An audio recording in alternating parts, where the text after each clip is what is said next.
I'm so fucking enthused that literally after the player said the magic word, the host disconnected the entire fucking server. That's crazy, dude. That's fucking crazy. No time like wasted time. Kappa, kappa, kappa, kappa, kappa, kappa, kappa, kappa. Kappa chow, cop, cop, kappa chow, a kappa chow, cop, cop. He don't cop, cop. He don't cop, cop. He won't cop, cop. He won't cop, cop. He won't. Oh, monkey. I am a monkey. I am a monkey. Okay, ooh. I go ook, ook, ook. I go monkey. Let's see here what we got now. 64-man server. 2 people inside the server that has fucked up rules that I'm pretty sure are really bad. English, survival, allergies, infinite things that auto-read, trap, epic health bar, possession, mind control, hypnosis, smoke signals, food, rot, exploding, explosion food, weapon, Wilson, meme.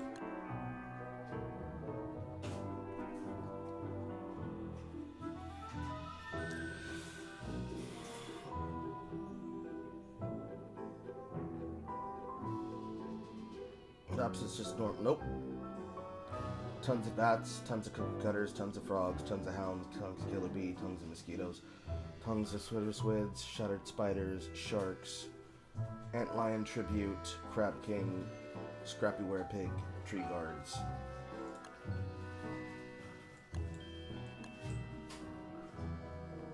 And no cave. So this world's just dead. Gay, gay. Homosexual. Very bad. Extremely horrible. Dog shit.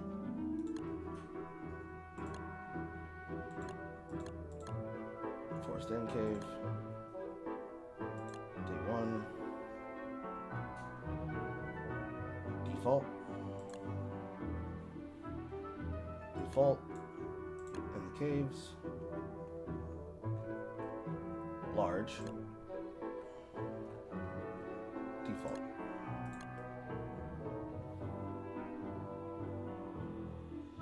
Mods. DST bars. Attack range. Food values.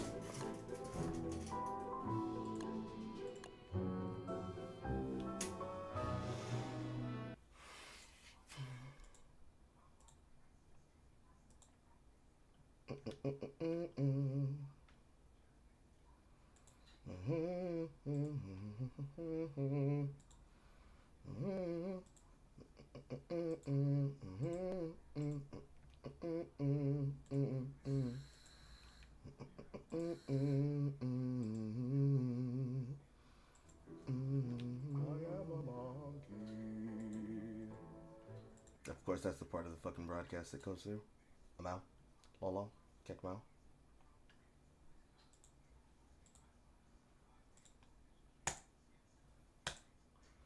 My humor is not lost on me.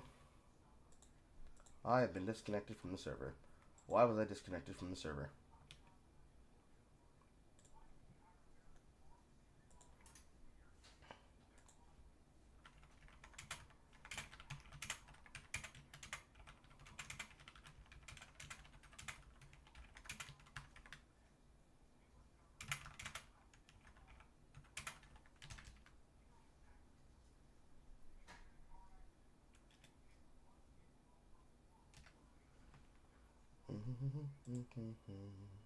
Hello, Alex. You heard Balatro. You did indeed hear Balatro. That's because of the crossover that they did. Why is my game music broken?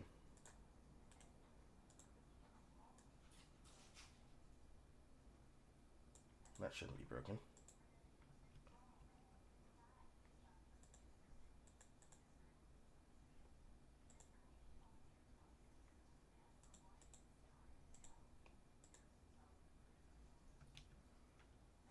Somehow my game music broke because that player decided to do whatever they did. Unless... let's just reset. Let's just reset the client. That doesn't make sense.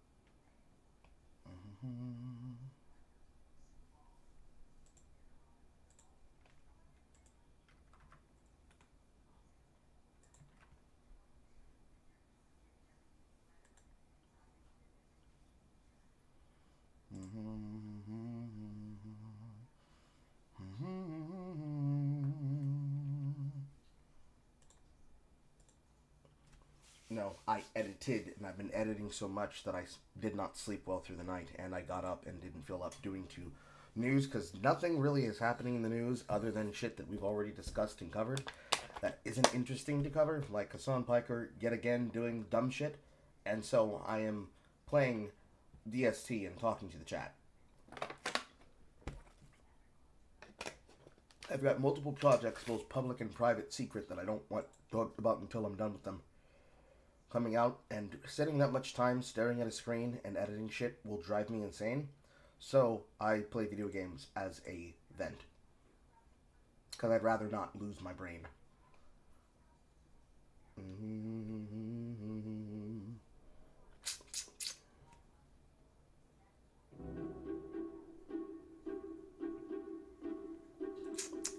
Yeah, my like sounds broke for some reason.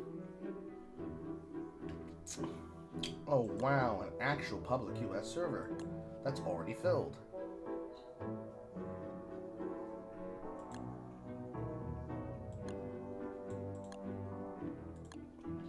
Forced only. Zenti's world, late autumn. Just farming, I guess. Electric Boogaloo.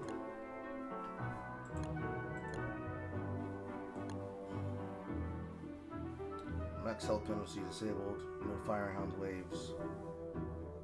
I expect us to get red gem, sir.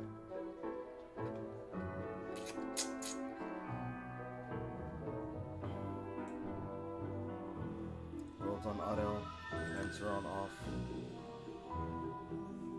Classic starting variety. Large world generation. No adaptation to the caves. No adaptation to the world gem. Wilson? Again, item, Beefalo widget, insight, simple storage, auto stack pickup, shoot time, Beefalo milk, global pause, global positions, remap, family tall word time, increased stack, gem core, the winterlands, show me, marble stack beans, moving box, deluxe, cooking pot, rain of runs, no thermal stone durability, epic health bar, feast and famine, no hungry pets. What the fuck are all these goddamn mouths, bro?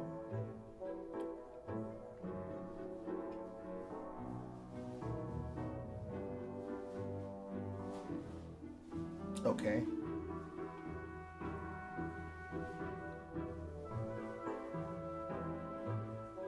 So I guess certain types of creatures can preserve certain types of material. I don't get it.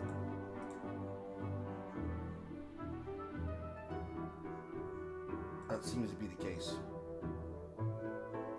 It seems that it's creating seasonal seeds and exotics.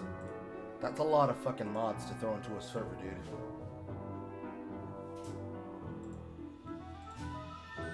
What is Rain of Runs? Character pet play. The boss is reimagined. Character mod that takes the basic bosses and turns them into Wilson playable characters. Ew. Custom characters. It's Gem Core.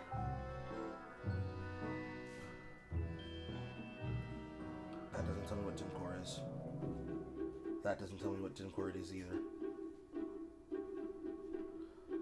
Bug reports, go to Gem Core issues. Powerful modding tools.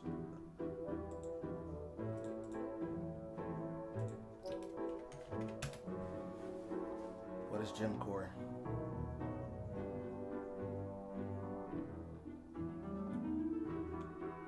So it's a mod uploader?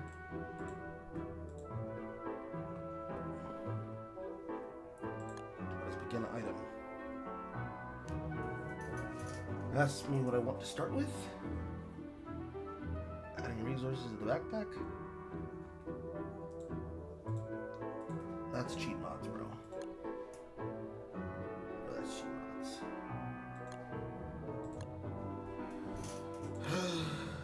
That's nasty. That's nasty as fuck.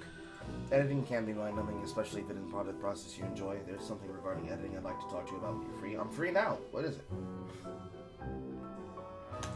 See, my problem with editing is that I'm not like Jay. I can't just sit down and just blast out editing like it's no man's business. I desperately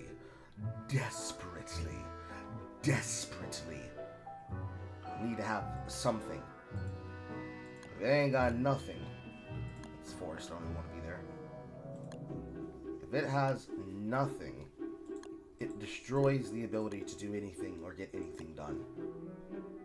And then by that nature, it becomes impossible to have fun.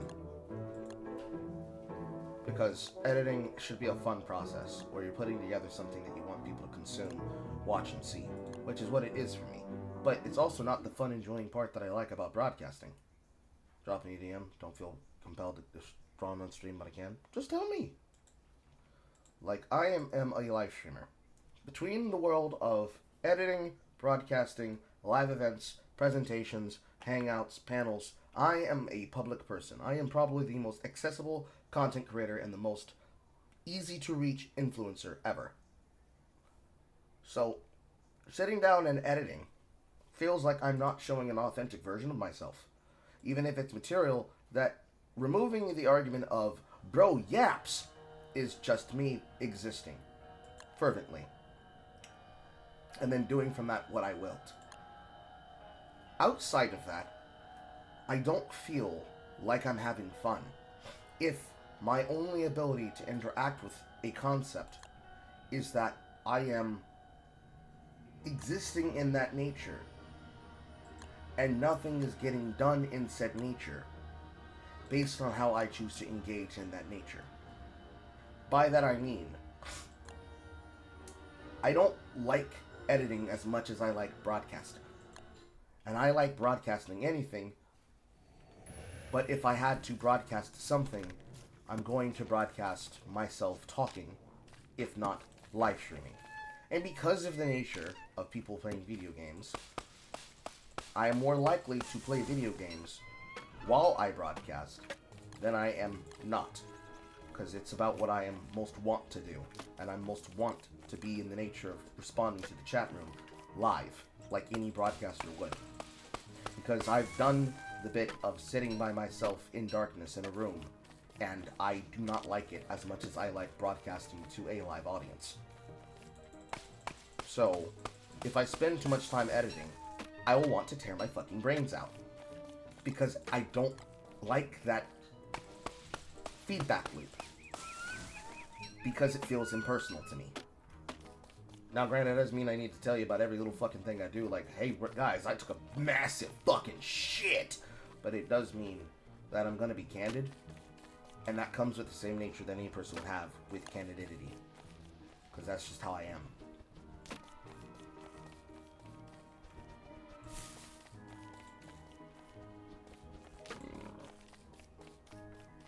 I'm still waiting for this question from you, Callum. I don't mind answering on stream. It's not a big deal.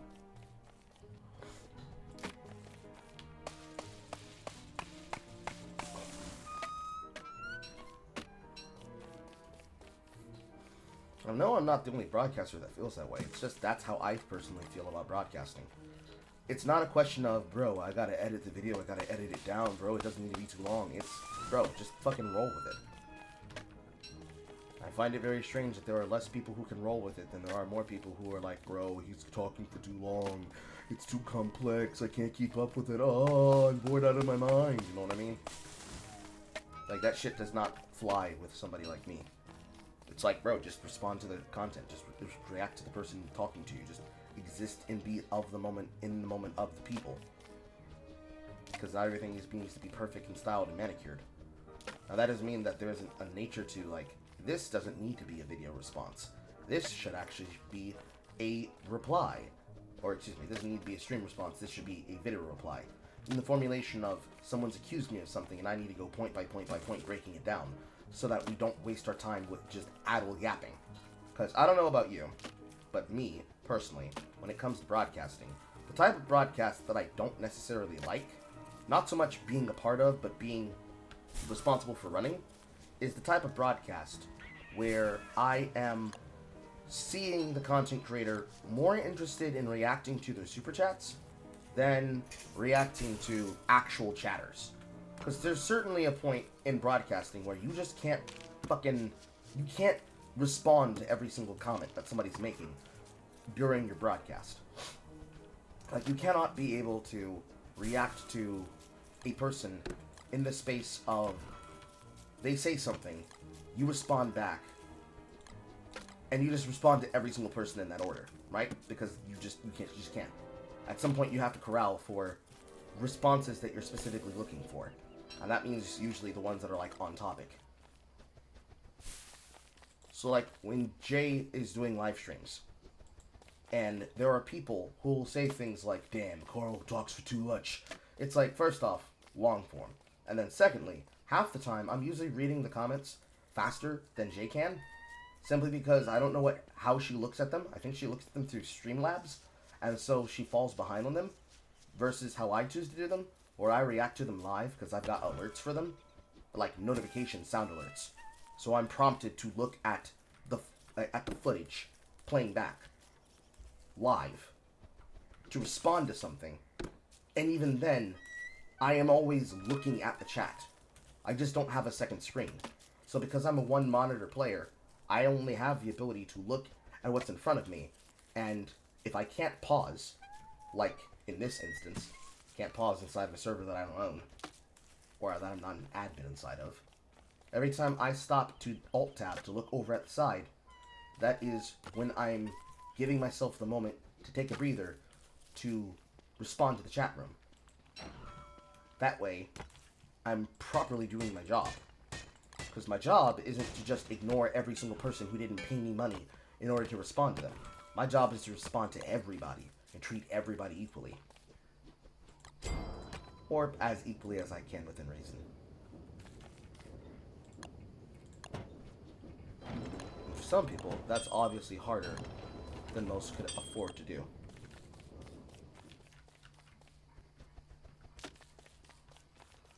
Jamie's got a gun.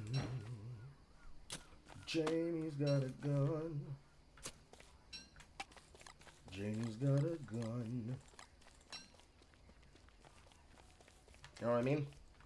Like, even in this diatribe I'm having to myself off of a response, I've given more than enough time of breath of air, right? And that's how I think broadcasting should be done.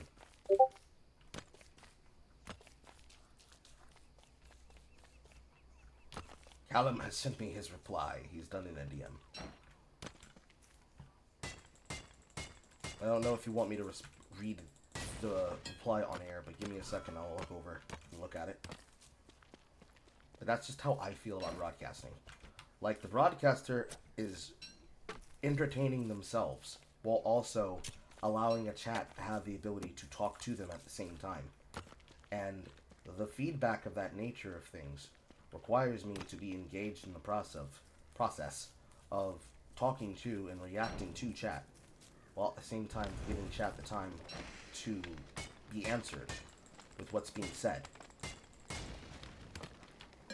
That doesn't mean that I hate that format and that style, or content creators who choose to use that method. It's just how I prefer to do things. I prefer to do things in that method because I remember when I was a content creator, watching other content creators when I was younger, and I didn't like the fact that a lot of them just basically chose to ignore people that they considered were not important enough. I think now we call them streamer daddies, like the eponymous, not Bretsu, but political donator by the name of JMac. How he just simply basically funds the entirety of the Sitch and Adam show with how much money he throws at them. Like, I have no problem with things like that. Because obviously we have our own benefactors. I mean, shit, in his own right, Alex has done that himself with content already. But I don't like the nature of, like, I'm ignoring people because they're not giving me money all the time. I read the chat room at all times. I don't just prioritize and favorite the people who I know personally who are giving me money so I can glaze them. Because, like, that's 2 steps removed from being a pay pig farmer. And I'm no e-boy.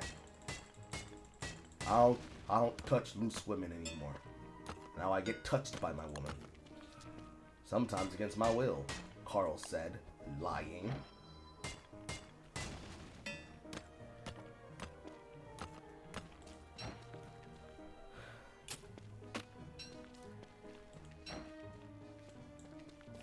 Right, let me look. Is it weird to say that I enjoy long form content, but at the same time you can't make it yourself? Yes.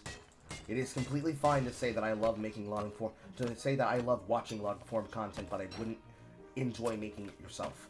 Because the reason why I got into broadcasting is because all of the content creators that I was fans of either stopped being consistent uploaders or they started doing a style of content that I didn't necessarily want to follow. So for people like Shuanhead, I'm happy that she ended up where she is in her life, where she ended up with a husband and a child. For where Sargon is in his life, I'm happy that he ended up doing what he wanted to do, and he's now basically trying to make himself into a person who is of political stature that can be able to live the life that he leads. Same thing with people like Count Dankula, and so on, and so on, and so on, right? I'm in a place in my life now where I am, at minimum, a stepdad, if not a father as well. But I would never put down broadcasting. Like, I'm always going to be a live streamer. That's just in my blood. Stars just have to deal with it. Like, you can't take it out of me. I am a broadcaster. I am not a streamer. That's just new influencer. I'm a broadcaster. And because I'm a broadcaster broadcasting, my ability to do my job is completely funded by my interest in the shit that I'm doing. Because if I don't like it, I'm not fucking doing it. We've all seen that to be the case. You cannot fucking make me do shit. Can't make me do shit. If I don't want to do it, I'm not doing it. So, to that nature, whenever it comes down to, like, dealing with the rigmarole of a day-by-day or play-by-play with certain types of individuals, content creators, blah blah blah, etc., it comes down more to being influenced by good opinions and good ideas than it is by somebody's monetary benefit. Because even if somebody were to give me money, if it's not something that I was already in the intention of wanting to do, it's not happening. Because a lot of broadcasting comes down to the nature of what I choose to put on this fucking screen. If it's not of my nature and if it's not of me, I'm not for it. And I don't want people to support something that I would not support myself if that's something I chose to put in front of you. Which goes back to that nature of how I originally started. Just doing it as a hobby. The moment that it became a career opportunity and goal and focus, it was more fun to make things on my end and to also broadcast things on my end. Because those broadcasts actively serve as a time capsule. It's also the same reason I never deleted or privated all of my old content to try and, like, clean up my image. Like, I don't need to hide where I come from, because that would also be against the nature of what I'm doing as a broadcaster. Because that's like I'm fearful of my past. Notwithstanding from the examples of things like I have to protect my loved ones, etc., etc.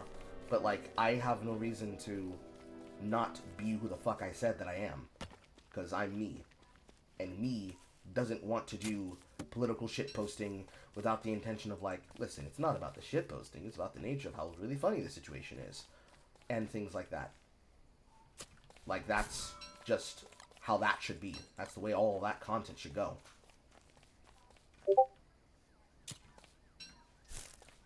So, from your position, watching it, excuse me, if you care more about seeing that I've published something versus publishing something yourself, that's entirely in scope. And that's just how some people are. Because it's a lot of activity, and it's a lot of work. It's a lot of sitting down and deciding what stays and what goes. And in that nature, doing shit in that way, that's just the way of everything. It's just the way of the world. By no means is it anyone's fault, but it does become something that can be problematized. Because some people feel like you have to basically make everything for a brain rot audience. And you have to constantly project a type of content style that can be consumed by the lowest common denominator. And I feel like if I have to do that for people who are clearly not of the culture, it's not something I should be doing. Nice life-giving amulet. It's not something that I should be doing whatsoever. Because I'm not creating something that I'm really for. I'm trying to invite a type of person in that doesn't already fuck with me in that capacity. And if I'm bringing in people that don't actually like me for me and my content for me, I'm already setting myself up for perpetual failure. Because then I'm always trying to please a group of people. And if you're consuming that content, I'm failing you at the same time, because that's not necessarily something you might want to be for. Especially if you're fucking watching it. It just creates a feedback loop of, I don't care about this that much. Why am I making it? We don't care about what he's doing right now. Why is he making it? I guess I'm going to tune back in at a later date. And that's where most, quote, smaller streamers find themselves in a lot of situations when it comes down to brass tacks. Like, you cannot, by any capacity, just hope that somebody's going to fucking work shit out for you and that it'll all go according to plan because of hope and a prayer.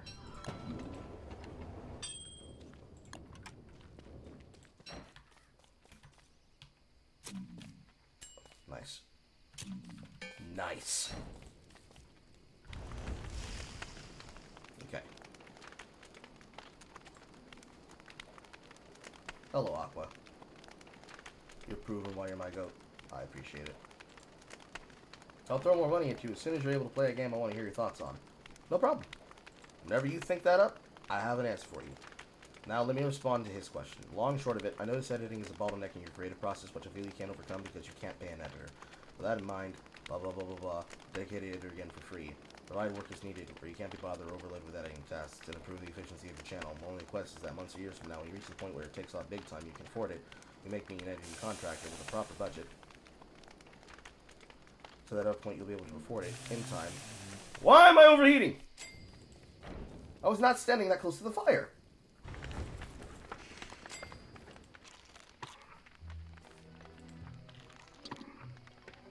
In that time, I can improve my editing. I misread something. Proper budget. At that point, you will be able to afford it. In that time, I improve my editing, so I'm fully full-time employment. Still don't worry about paying me in the meantime. So you know I'm about that grind. I don't do YouTube anymore, but I want to see you take off, and I can help with that be a part of the game. I'd like that both planning and working your friend. I appreciate that, Callum. Of course, I can take you back under as an editor, because it literally will help with a lot. Because you are correct. Editing multiple things is part of the problem with a lot of my overhead. Because, you see,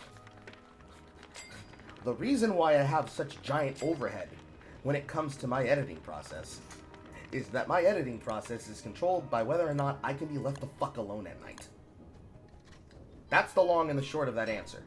The reason my editing takes so goddamn long is that I'm never allowed to fucking sit down and edit. So, going back to what I was just saying, I'm at a place in my life where I am responsible for the well-being of another child. And I'm not responsible for just for one house. I'm responsible for two.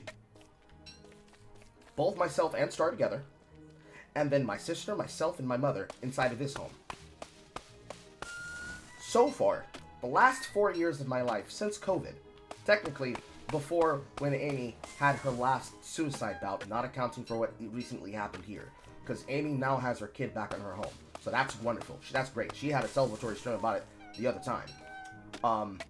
So basically, at the end of the Smug Roko arc, where I stopped being friends with both Helmet and Elizabeth, because Elizabeth doesn't know how to fucking listen when she's told something, I ended up in a loop where my day-to-day was I come home, I do my thing, I edit as best as I can, when I have time to, and on a diet of caffeine and coffee. I go into work, I do my job, I go home, and I do the Sigma grind set. Because that's the only time I get to edit. If the consistency of being a frequent uploader means I have to do video editing and live streaming and public appearances and all the other things that, let's say, somebody like Devin has to do, Short Fat Otaku, or Aiden, or any other influencer that you can think of at the time period who isn't constantly being stalked by the internet as a supposed lolcow, that means something has to bend, break, or give. Either me or some part of my process that I cannot be able to adapt for myself. Because then that's where my time's going. If I have to adapt the time that I have while broadcasting, then that means then I have to give something up to the ecumenical god of politics. Or in this case, the ecumenical god of my sleep schedule. If my sleep schedule has to be sacrificed, I have to be sacrificing it for a reason that's decent and good. And if I'm doing it for something that could potentially be an overhead that brings me a lot of career success, that is worth it.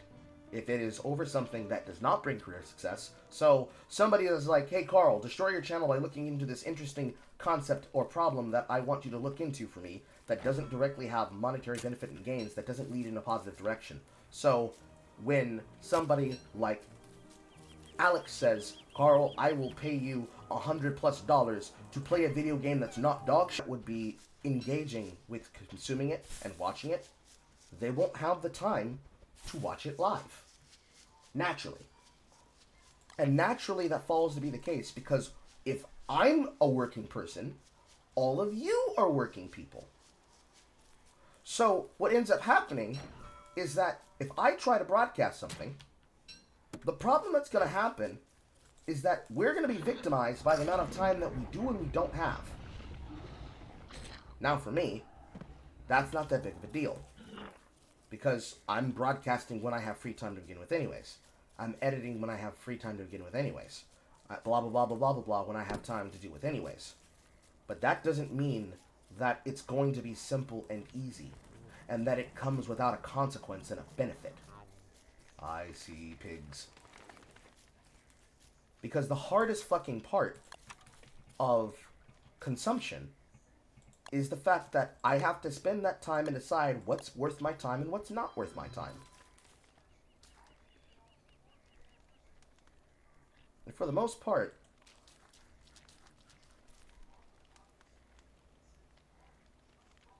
the thing that causes me the most pain when it comes to timing is the fact that because this is so dedicated on frequent uploads, not just regular uploads, frequent uploads, where people can get to know what the fuck I'm doing, and they can actually actively stick their heads in and say, hey, what's Carl playing?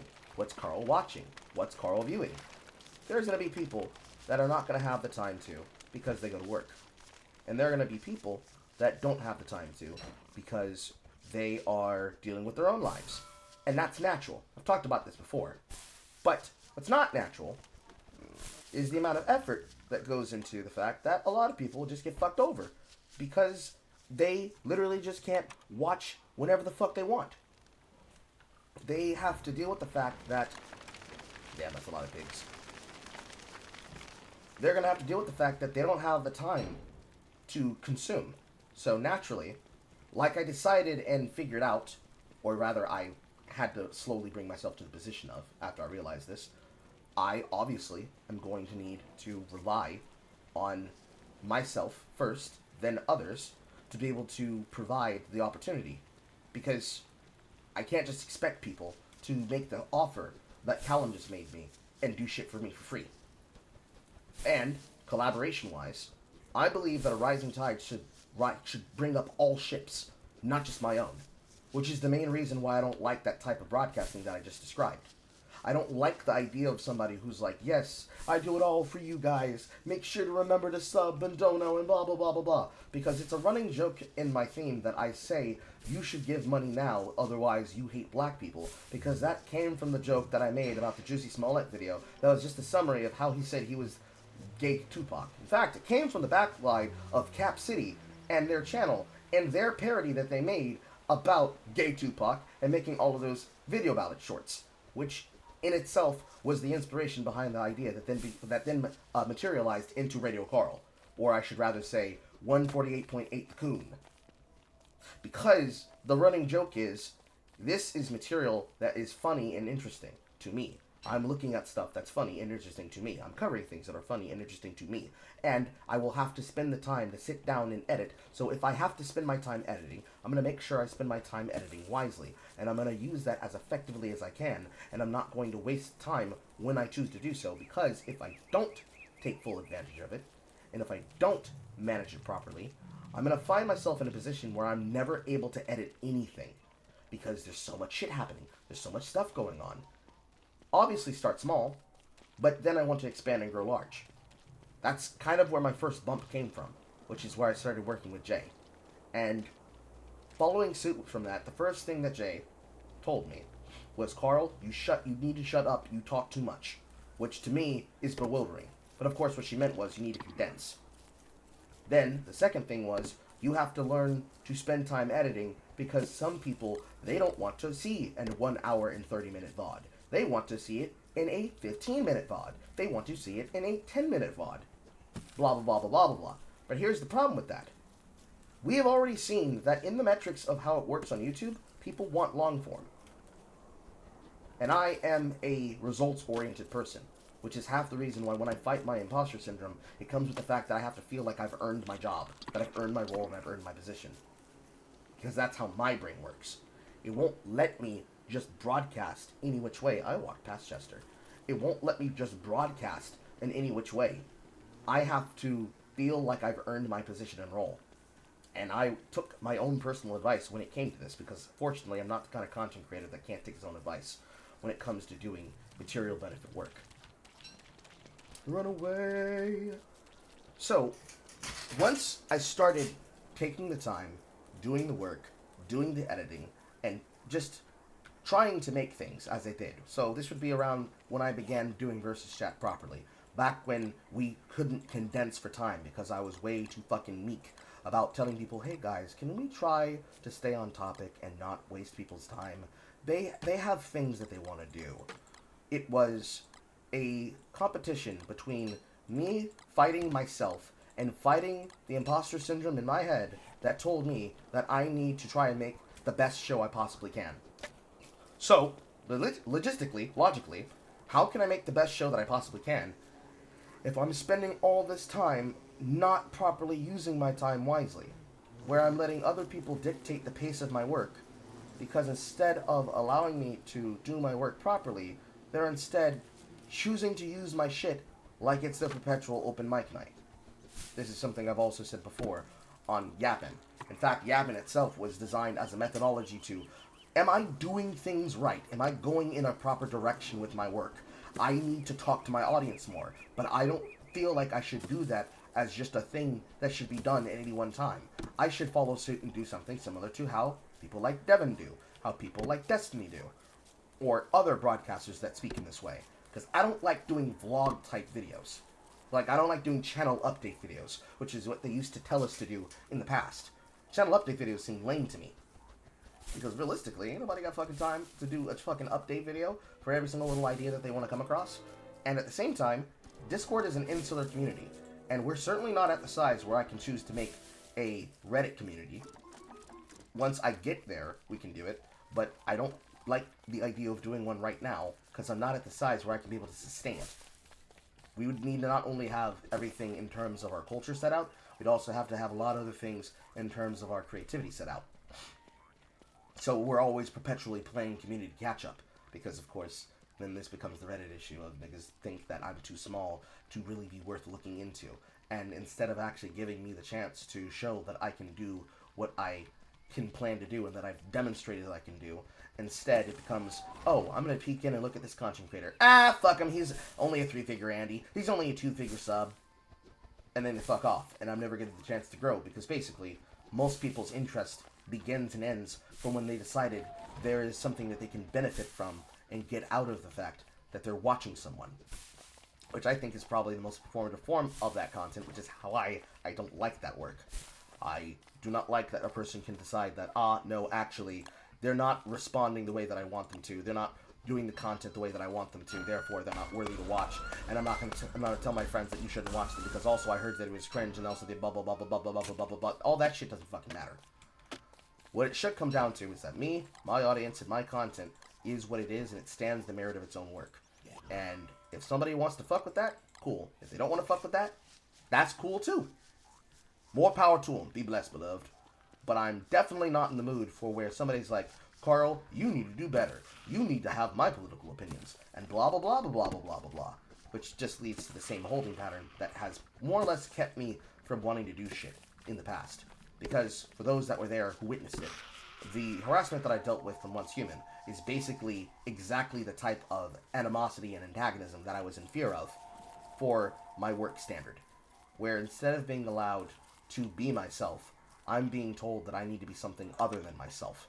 And I cannot be anyone other than me. I can't change my attitude and change my content style because there's some fucking person that just won't let me be a person. That won't let me be me. I have to be myself and I gotta be real.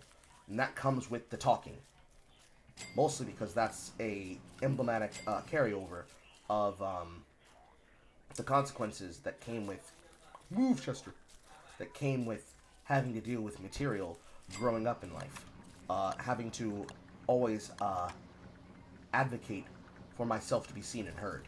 Having to talk about things the way that I have to talk about things. To make sure that I'm given the space and time in which to even fucking discuss what I need to discuss and do what I need to do. Rather than be treated like I'm not a fucking person.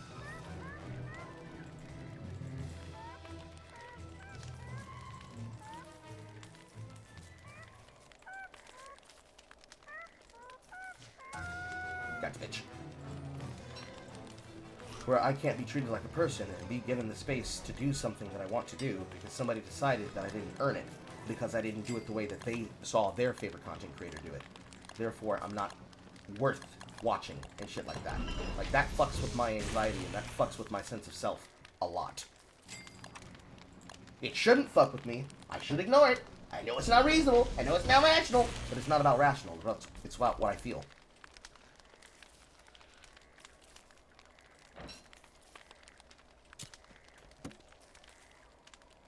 So for me, that type of feedback loop, where that type of concept can just lord itself over me, is a frequent constant. Because, unfortunately, there's no way that I can formulate the work that I do into a short-form style without having to just simply do the work, and the point of the essence is, what is Carl about? I don't know, bro, maybe you should watch the video. Because that comes off extremely fucking aggressive and brutal. Because I don't feel like I can easily say, hi, I'm single player Carl, here's who I am and here's what I do. Because of course that's obviously not enough information. Now, short form is good for this, but then comes the other part of the short form problem, which is that short form does not actually allow us to be our whole selves either, because now we have to basically shuck and jive for attention. And again, I don't like that either. I don't like basically having to be a performative jigaboo in order to get people's attention to me, in order for them to be able to notice who I am. And I'm certainly not involving myself in drama that's unnecessary. I'm not doing that neither. If I gotta get involved in some shit, it's gonna be when it's a serious problem that actually needs my investment to deal with it, rather than whatever fucking gobbledygook people choose to actually do for their own time and attention. It's like a cascade of multiple issues that truly is only understandable once you see it from the angle that most people never get a chance to see it from. You know? So, Rich Short, since I'm technically still replying to Callum's message, yes, you're right. Yes, you can continue working for me. You're hired! And the reason why it holds me back is because I have multiple things on my plate that I have to pin down and deal with. So, doing a short form edit of my daily live streams, is a lot to ask for, because then, when I do that short form edit, and even as I've done this work, there are people that still don't watch the goddamn content! Which is, to me, probably the most frustrating experience. Because the people that will ask me, Carl, what are you doing? How did Raffle put it? Reading the title of the content explains the content? Something like that. But that seems smug and contrite and mean and rude, and that's not who I am. But at the same level, my anger is growing every day. Every day, I keep getting angry and it just makes me fucking sad inside, G. Because I'm constantly pulled in multiple directions between the person that I have to become if I want to be completely incapable of being serious, incapable of being forward-facing, and incapable of being sincere, and doing things not because it actually does a benefit for me, but instead, it's the power move that allows me to social climb, and being the considerate person that I am. Myself, me in of myself, I cannot make content that I don't fuck with. And spamming clips, spamming vids, spamming content, actively ignoring people, not taking the time to give people the space and honorability to be who they are, expecting people to jump into shit just because I feel like it, rather than what it actually requires and is, and all that other shit, that kind of thing, that's responsible for making me feel like this. Because I've been watching that, obviously. I didn't just start out a content creator, I started out a viewer and a watcher, then I became a content creator. Bring yes, Tigard! Bring yes, Trigard! I can't be holding this. There we go.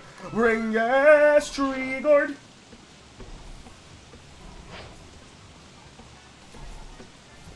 And like, in the daily, day-to-day things, when it comes to concerning myself with that content, I know that the kind of person that I can become, I would unironically become Shark03. Because that's what befits the best method to gain opportunity and money and growth and time and space and blah blah blah. Rather than allowing myself to be a person, I'm instead trying to be the type of person that can get attention and views, chasing goals, chasing analytics, chasing numbers. So instead of watching the kind of content I want to watch, I end up watching the kind of content that will get me views. But that doesn't mean I'm going to make good content, because I'm putting out slop. Unironic slop. Instead of reacting well and reacting harder, I'm just reacting for the sake of views and content. And then, I become the problem. Then, on a long enough time scale, I see myself becoming the very issue that I don't like to see in work, and can't be able to solve for it, because unfortunately, you can't solve for ego when you don't have somebody who's speaking back to you. So my guiding light in that situation becomes my friends. Now, I'm not a perfect person. I've made mistakes in my life. And of course, not everything needs to be seen in broadcasting, obviously. And through this never-ending loop, what starts from, I need to find time to edit, becomes, I need to find time to be involved in this video. I need to find time to become involved with this drama that's going on. I need to find a way to center this attention on me. How am I making money off of this? And eventually, you find yourself betraying your friends, betraying yourself, betraying your standards, and chasing everything in the all to the agreement of the almighty dollar.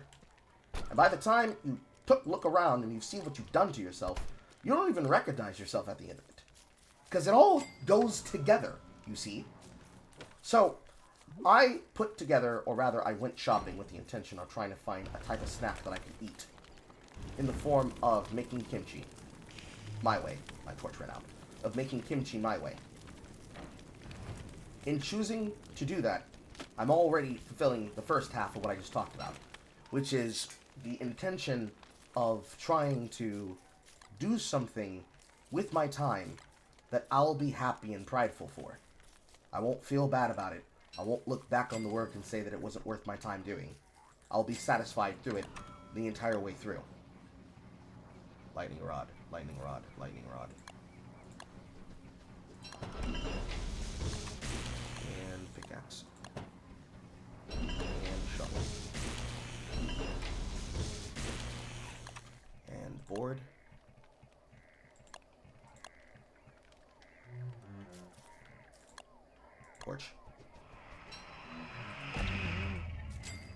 That was fast.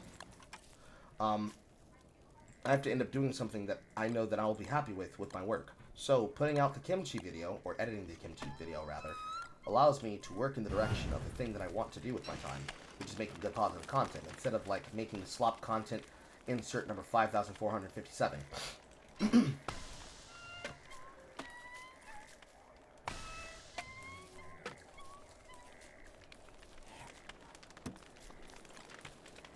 And through doing that material, I bring myself around to the point of keeping myself on that true and honest line, alongside taking opinions and efforts from people that I trust, that I know they wouldn't give me bad content to consume and watch, because they have my best interest at heart for me.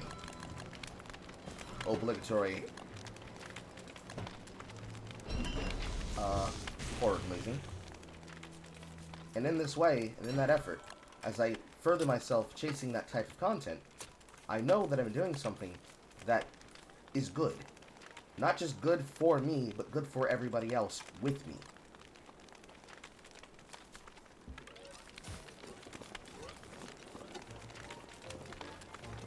I'm air tester.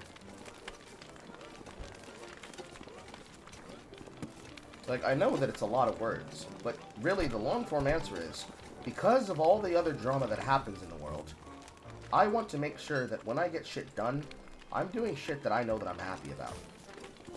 And it is really hard, because sometimes some people want to see content because they want to watch a stupid person be mocked, and sometimes I don't think that shit's worth my time. Not to say that it's not funny, because bro, it'd be funny, but it's not that funny, you know? I don't need to make a video reacting to the same thing that somebody else is doing, because technically when somebody zigs, you're supposed to zag.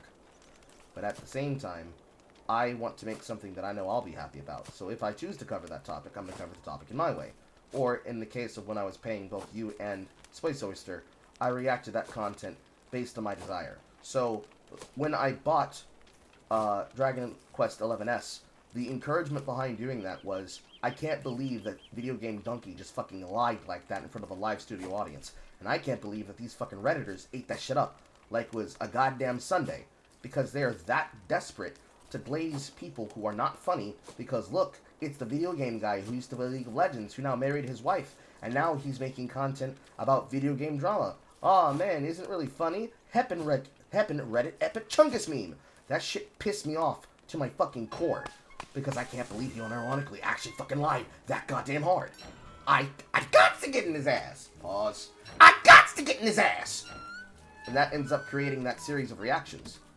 And that led to us finding things like Zoom Zoom Zoom and other such memes.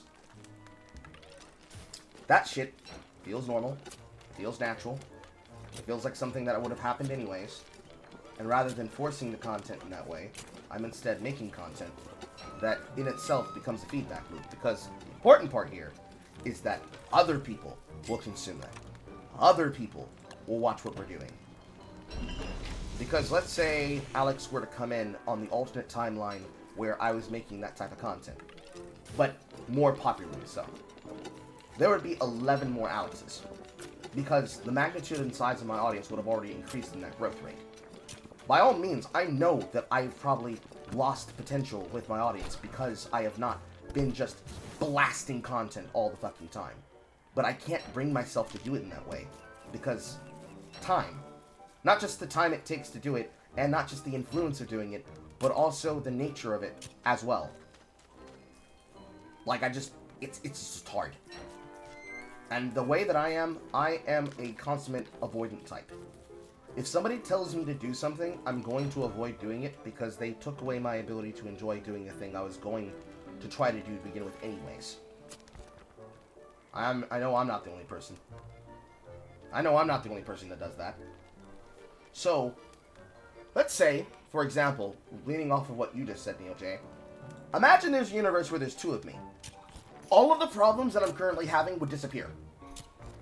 Literally, over fucking night, my problems would disappear. The main problem that I have is that there are 3 children in my mother's family. One of them is currently trying to get his life right after doing shit that fucked my life up, and my sister's life up, and my mother's life up. Because people didn't know how to listen to each other, and nobody knows how to communicate with each other anymore. Which is not just a problem that happens to exist with my family. Keeping it relevant and not giving you specific details, because those that were there during the temporary Negro arc knows what I'm talking about. It's just that's how people are in the world. If there were two of me, one of them could spend all of their time doing nothing but broadcasting and editing, and the other one would spend their time being the forward face. Or one of them would be doing a day job, and the other one would be broadcasting. Because I cannot naturally do that, I am in a position where I basically can only do what my time allots me the ability to do. And no more, no less. Because of that, I am in a position that requires a lot of fucking work on my end. I have to work hard enough to deserve that support. Not just for my mindset, not just for my ego, but that's just how it works. I cannot expect you to pay for my lifestyle. I have to show growth. I have to show effort. I have to show concept. I have to basically prove where your money's going. And following that ethic, if I don't do it in that capacity, I have already failed to deliver on what I'm supposed to be delivering on. Because all of this is only possible because of viewers like you. And there's also some fact of that where it unironically is also haters, like those that fucking gang stalk me. You have to have that feedback loop in that capacity where when something happens to me, I'm able to process it properly, deal with it, make necessary plans, and keep on the come up, while at the same time making the space and the time for people to be fully informed of what's going on, why something's happening, blase, blase, blase. And for the most part, that is very, very hard to do. Because a lot of the times, I'm constantly playing catch-up with others, no matter what I'm doing. Just by nature of what I have to deal with. 1 gold. Oop, bring the ass off the web. So in the universe where there's 2 of me, one of them, because technically I was born a twin, so this is how life was supposed to be anyways. If there was 2 of me, one of them is happy being a family man, and the other one is doing his Sigma grind set and trying to keep his family out of poverty. And just by doing that alone, most of my problems would be solved, because then I'd be able to do the editing myself. Then after establishing my editing style, which I've already done, because I started using CapCut, well not CapCut, it was something called Lightshot, like Vegas Pro 9, then then Lightshot, then the whatchamacallit, the thing, the current one that I use, which is just another updated version of Vegas Pro under the thing called Magix. Make the goddamn butterfly net.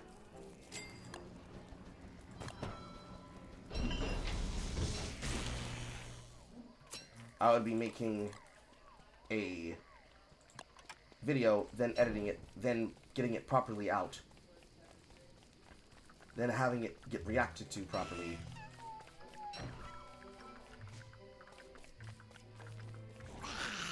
Attack me, Mr. Spider. There we go. I'd be getting videos out, I'd be editing them, I'd be going to sleep, one of us would be going to work on time, they would be doing their Sigma grind set, I'd have a nest egg building in the back, because while I work from home, the clone of me works on everything else. I then have time to spend with Star, and there's somebody here that's always taking care of mi madre. But because there's not 2 of me, I am held at the consequence of what time I have on hand to afford anyways. So I would end up, depending on how bad a situation caused, being on a back foot. Because then my time investment would sway solely around the amount of time I'm properly spending on the things that matter versus the things that don't. And that in of itself would become its own context loop, which would then feed back to all of you. Because you'd watch me being stressed, you'd watch things get to me, you'd watch me doing things that I'm trying to do with intention. You'd be there at the center of everything, because everything would flow and revolve around that content and that style of work. Carl, make the terrain. And inevitably, unless pretty much everybody played their fucking role and played their position as needed, everything would come down to everybody doing what they're supposed to do, so that I don't have to go behind other people, check behind people, and beg them to do what's important. So in that capacity, that's something like, say, what was happening, or happened, during the Saberspark stream concerning Charza. I shouldn't need to deal with Charza and his antics, because he thinks that choosing to attack somebody who is mutual to both of us, which is the Alabastard, is more important than focusing on getting our content done. Or him doing the same thing that Jay and Aiden and other mutuals of mine, both those that are my friends now and those that are not my friend anymore, through fault and consequence of my own, would do. All of that stems onto and from all that time I spend. Because then I'm properly paying attention, I'm not falling on the bear trap of trying to keep up with the Jones, I'm actually doing what's supposed to be my focus in my job, and I'm not wasting my time while I'm doing so. Doing all of that would be better if there was two of me. But alas, God decided to cackle in my general direction and decided that I will go through this life alone. And so, I'm just doing the best that I can with what I got. Because that's what the world has expected of me. And never shall the twain meet.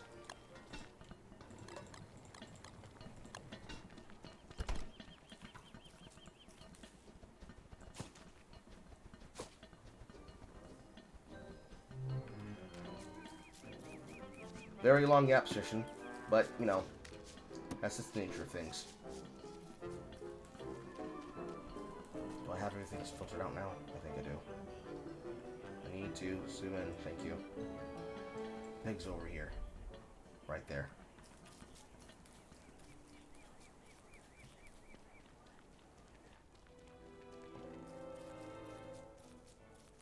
Am I going the wrong direction? No, I'm not.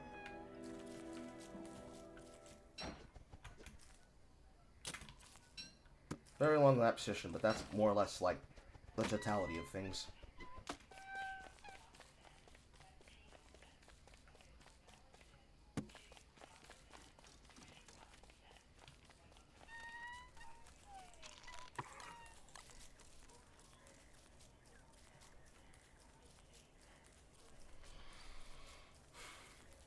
It would be better to flesh out my concepts and my ideas of what I'm responding to if I could be able to think clearly, but I'm not thinking clearly.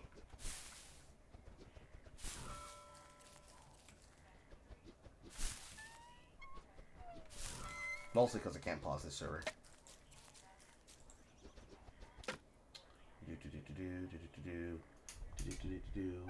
There, skip them. Long less ads. People want long form. On YouTube, actually putting ads on things that aren't skippable make up for the video size.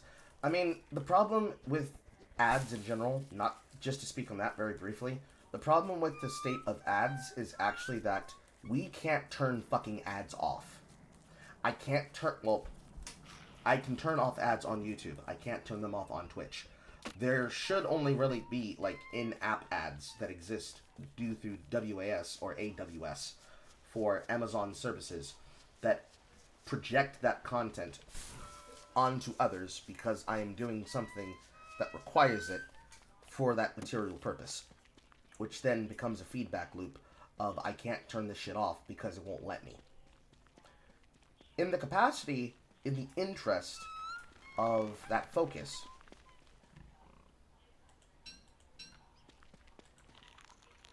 look if you look, bitch! In the capacity and interest of that focus,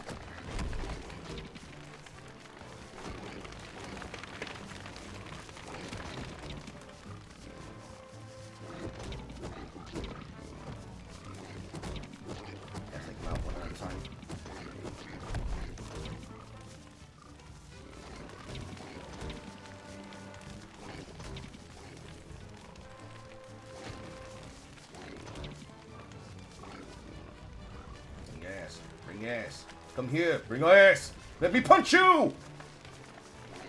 In the capacity of saving time and making sure I make things properly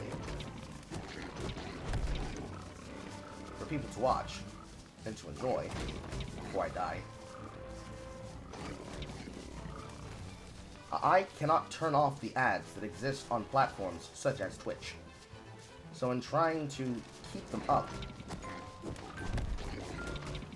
in some capacity,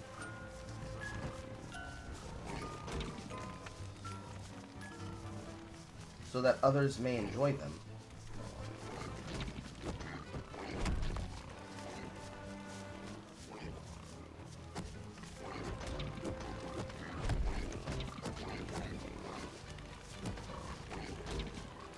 I have to put a lot of attention into making sure it is bound to happen. Technically, I'm killing myself so I can answer this question now. I'm putting myself in a position where I have to decide if I'm going to put some content together and I'm going to put videos for it and I'm going to put ads on it. I have to be able to supply the material in some particular way where I can justify the ads being on that content if it's something that is on some place like YouTube. TikTok, I have no control over. YouTube, I have some level of control over to the point where I can just choose to not monetize the video whatsoever, or if the video gets monetized, then gets demonetized or limited monetization. I just simply decide what matters more. Is it the money, or is it the entertainment that came from the content of the video in question?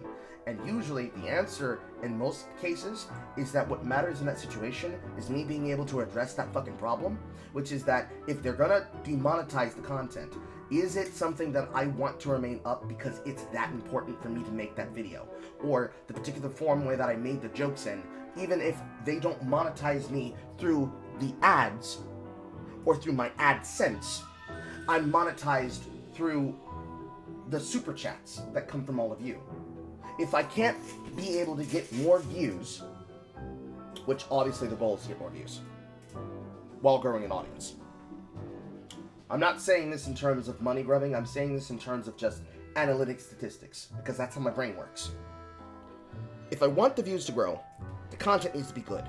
If the content needs to be good, I have to put a lot of time figuring out what's worth talking about, not just by going off of current events and just riding a jerk wave to increase my opportunities, but actually providing something that I'm satisfied in, so that the more that I do that type of thing, the more people are there to watch it, because if you build it, they will come.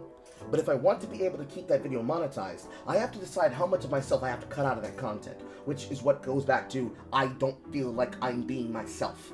So then, between this and this, how much do I have to give up to the god of ecumenical politics? And how much do I have to sacrifice for the content in terms of how I have to run ads on another platform and what is considered my main platform, so that I can be able to have a place where everybody can go to, and then still have the offshoots to promulgate my content onto other platforms to then bring in more people? And then how do I get that drift net to cast out further to bring in more schools of fish?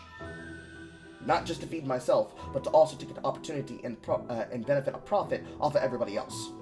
So that means the videos, that means the live streams, that means the shorts, that means the views, that means giveaways, that means opportunities, that means actual community outreach where we all socialize with each other and it's not just a big old cult that's devoted to me, where you hand me money and I have no connection to all of you whatsoever. There's a balancing act that has to go on with that. So attaching that to the clone question, if there were two of me, there'd just be two of us. We'd be the Smokestack Twins.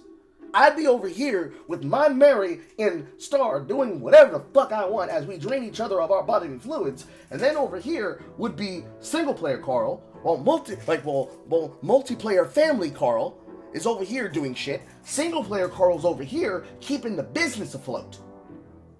In this timeline, where it's just me and me alone, trying to put as much energy behind my concept as possible, I have to respond back to everybody else who's supporting that. Both the audience members and the friends and the mutuals and the moots and the oomphies that are basically giving me, both literally monetarily and metaphysically, your energy to push this boulder that is potential up the hill. So when that rolls back down, it doesn't just roll back to the beginning of the start. It overshoots and snowballs into effect that benefits all tides. And then when it's splashy in the water and the big ass tsunami wave comes, it raises all our ships out of the rut that I perceive most of the time myself and others to be stuck in. Since most people seem to only want to benefit and give back to people who are constantly negative just because doing things based on a jerk wave or based in political content or based in some kind of fucking parasocial event like OnlyFans 1, OnlyFans 2, or Streamer University would provide for. Because I just think that kind of content is trash in general. Since most people are only there for themselves, they're not in it. They're not in there for everybody else. But then at the same time, I know I love to watch trash fire. Lord knows I love to eat garbage and watch trash, rather than just watch trash and eat garbage. So if I'm gonna look into something like that, I have to write it and make it the way that I know I'll be satisfied with. So I'm not going to be glazing people getting antagonized. I'm not going to be glazing people getting big ups and big downs. I'm not just going to shit on the top of somebody's head about some shit. I'm going to look at the situation, the thing that interests me the most. And that's more or less how I've done my editing and done my work. The only reason I've slowed down with that is obviously when I then want to put forth an idea like I want to put out 2 videos a month minimum. 2:30. When I want to put out that content at minimum and put out the material that I'm satisfied by, that means this project is going to take longer than that project. And that means content ideas start going into a queue filter. Before, what I was doing was I was handing projects to Callum and handing projects to Space Oyster, and they were then getting that out at some relative period of time. For that, go back towards She-Hulk. We were getting shit out in that process of time, similar to how Jay hands things off to her editor, that she has editing things like our reactions and the episode watches that we do for Interview with the Vampire. And other content like that, when she's not editing it herself. Now that I'm doing most of it myself, because of the constant influx, I basically have to dedicate what is worth my time, which means I have to manage my time wisely. But since I also want to have a life, the time management of that is what I struggle with. Because the time that I had segmented to do that work keeps getting stolen from me. Because of either drama or the fact that I have a person that doesn't respect the fact that there's only one of me. And so, when I should be sleeping, I'm being forced to stay up doing shit that I don't need to be fucking focusing on. Because it's nighttime. Go to bed. But then I gotta get up in the ass at the dawn, because there ain't no maids here. Although that's a half lie, there are maids here. It's me, and I gotta manage not only one household but 2 households. And this constant cycle of playing catch up with myself means that I perpetually start falling behind, because certain things require certain priorities. Even if I can bitch and whine and complain about it, the work waits. I gotta work towards it. And the more that I work on certain things, the more I work on certain concepts, the further and further my editing process falls behind. So, usually, what ends up benefiting that is that if it's something that I can do on a live stream, I would more likely put it on a live stream, because if I can do it on a live stream, I can be able to knock that out from being a part of the editing process. So only the essential things that need to be edited get done. But unfortunately, because people love to say I'm not gonna watch all that shit, I still have to edit things. For the most part, I've more or less given up on the sense of it has to be within this time frame. So since I know that there are people that aren't even watching the shit, because they don't even tune in when we are talking about the things that have been talked about, I just do the work, and whenever it happens and goes out, it goes out. It's kind of like it's the process of I aim to get something done, so I put something out, and it will be out when it's done, versus I put myself on a deadline. But because of all these things happening in the deadline, I now have to decide what's more important to cover in said deadline. Like, I can do all the things, I can do one of the things. And then another motivator being, do I need to put this out because somebody paid me to do it? All those things together are the reason why I start falling behind in editing. They all are related to each other. especially when it comes down to something that I'm doing for somebody else's benefit that I don't necessarily get an immediate benefit for. Like helping somebody's community or socializing with a group of people. Because obviously anytime that I'm socializing or doing anything, anytime I'm doing anything at all, kind of like what I'm doing right now, I could be editing. And I just have to give that up to the god economical politics, because if I think about it too much, I'm just going to end up back in the holding pattern. So it's like slow going, and whatever time it gets stolen from me, from having a proper bedtime, and then having a proper work order time, it's just gone, period. So it's like a balance between not just the home life and the personal working from home business life, but also the socialization schedule, and the loop that puts us all in. Lots of words, guys. Lots and lots of words. I'm not a fan of choice paralysis. I really hate it. I really fucking hate it. Any content creator will fucking hate it. Because I blame the attention span culture of the youth underneath me, and then the parasocial Reddit tier nature of what they're yapping about that perforates all of the crossover through content. Because there are people that just don't want to understand it. They understand emotionally what I just communicated. Whether I communicated it in 2 minutes of time, or I communicated it within multiple minutes of time, doesn't matter. Every single person that is doing this job, that is doing this career path, knows what it feels like to constantly feel like you are running behind schedule.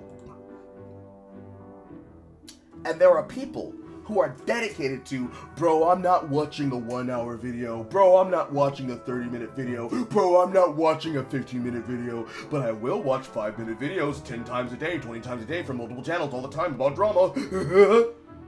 That at the point where it's like, bro, I'm giving a recap based on what I already talked about the last time I talked about a subject matter, a 3-minute video, you can't watch that, bro, you're cooked. I put the blame more on myself than I would other people. Because, again, people don't have the time to do this thing all the time the way that they would probably predict or want to. So I can't blame them if they choose to just not do it at that time, right? Like, to say that I could never edit my content down would be a lie. Of course I can. It's about whether or not I want to or whether or not I should. But since I cover news topics, assuming that I'm covering the topics in that week, I should make a recap video about what I talked about on that live stream. It just so happens to be that, because it's always moving, I would rather put them up as live streams, so that then people can go and watch the VOD. Because one of the things that I've noticed, and that I've learned, and I've been benefiting from, is that there are some of you that because you live in different time zones, Callum's in the EU, Boster's also in the EU, I believe I have another fan that's somewhere over in China, I've got a couple of people that live specifically inside of Guernsey, not specifically just Aiden and her slash live-in boyfriend slash husband slash housemate Bill, but others that live in that time zone too. I've got a fan that lives in New Zealand. I got a fan that lives in Australia. I've got plenty of people that live across different time zones in America. Horror is somebody who's based in Pacific. I've got family in Pacific. I've got other people that are like Central Mountain Eastern Time. There are some people that are in ET, but obviously, even if they are Eastern Standard, they're doing their own things in their lives. There are various different times of day that they have to afford to be able to watch content, especially during that 4-hour crossover period where they actually have the time to watch during the broadcast, which is why I set my time up the way that I did, from 8 a.m. to 5 p.m. Namely, so I could get in a 9 to 5, but still have the benefit of having that crossover time. So from that 8 to 12, it's kind of like how Callum said in the past, I wake up, Carl's streaming. I go to bed, Carl's streaming. I wake up again, Carl's still streaming. Because I used to work a graveyard shift. So if I get home from work, I go to sleep, then I wake back up during what would be that crossover graveyard shift. Then I broadcast before I go into work. He's seeing me during his time schedule, where that's that 4-hour crossover, where the rest of you are probably getting off of work if he's not going into work or going to bed. Nowadays, it's more like when Callum comes in and Boster comes in, they're going into a night shift or they're coming home to sleep. And this loop then gives people the ability that, hey, I don't need to watch a context video about what I saw in the live stream. I can just go watch the VOD on YouTube. Because when I used Twitch, when I was going back and forth between using YouTube and Twitch, or rather, when I was broadcasting on Twitch, then editing down for YouTube, I didn't want people to have to go watch the VOD on Twitch. That was gay. I would rather than be able to watch the VOD on YouTube. Because the Twitch VOD, that shit's gone now. Back before Hassan Piker ruined the content for all of us to be able to talk to each other and be able to watch content and have all of our clips and all of our highlights together where everybody can be able to consume them and watch through our clips and watch through our highlights and be of the culture, we instead have to font them off to YouTube. Because now we can only have 100 hours of time saved. And of course, over on Single Player Carl Live, those videos still are up. Those reactions still exist. That's still going through.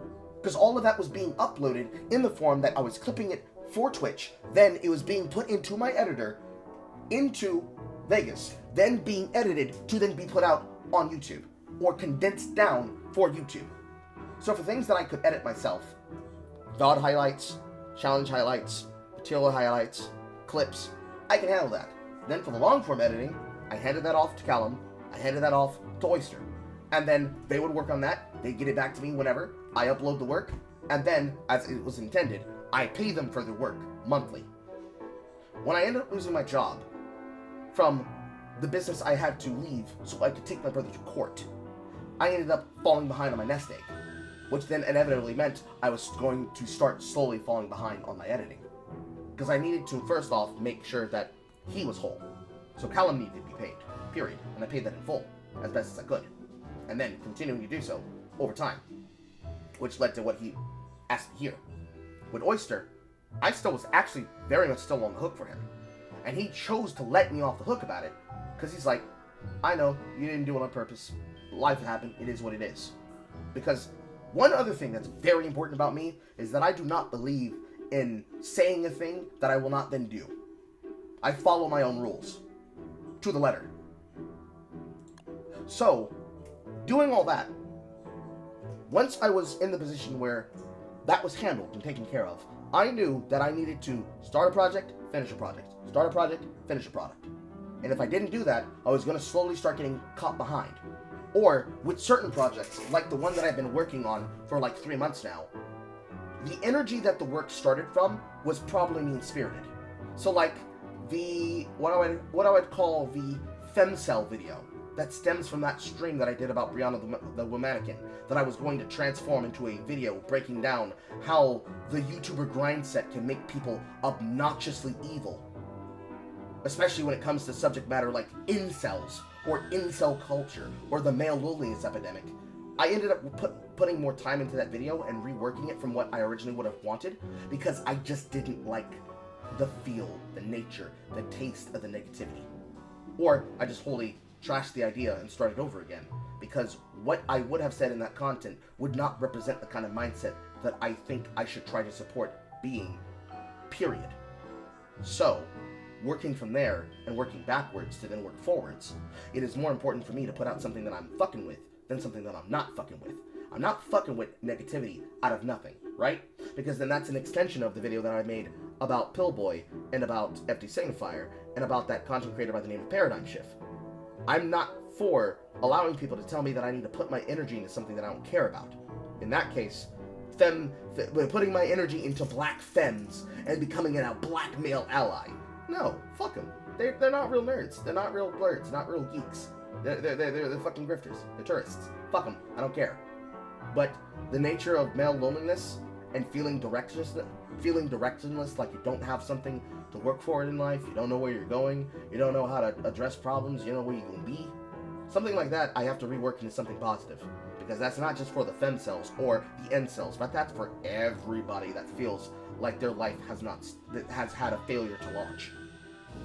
So, some of the things, they didn't go out because they're not done cooking, because I fucked up the recipe, per se. And I gotta fix it.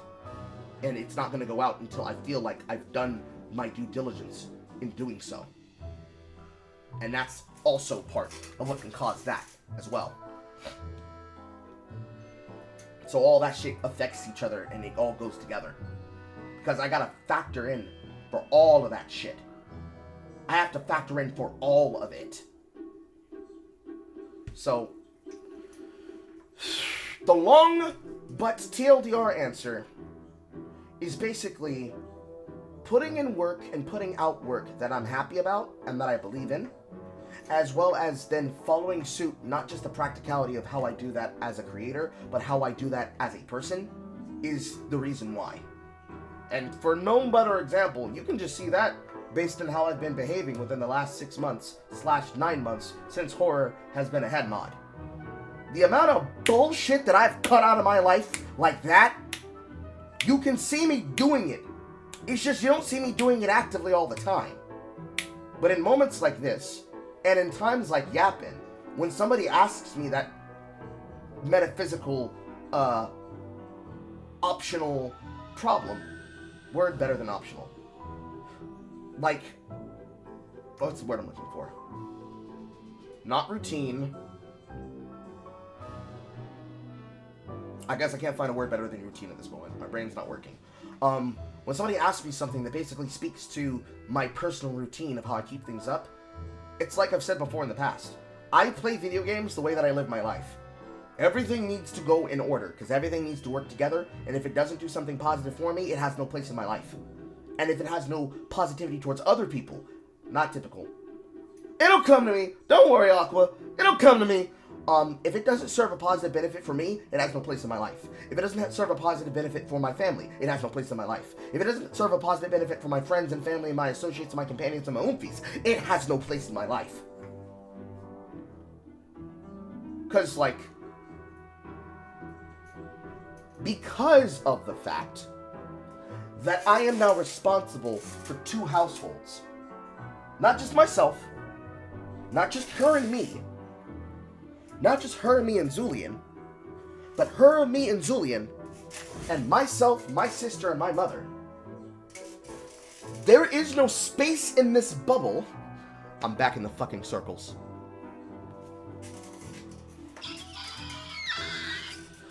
There is no space in this circle in my life for the bullshit.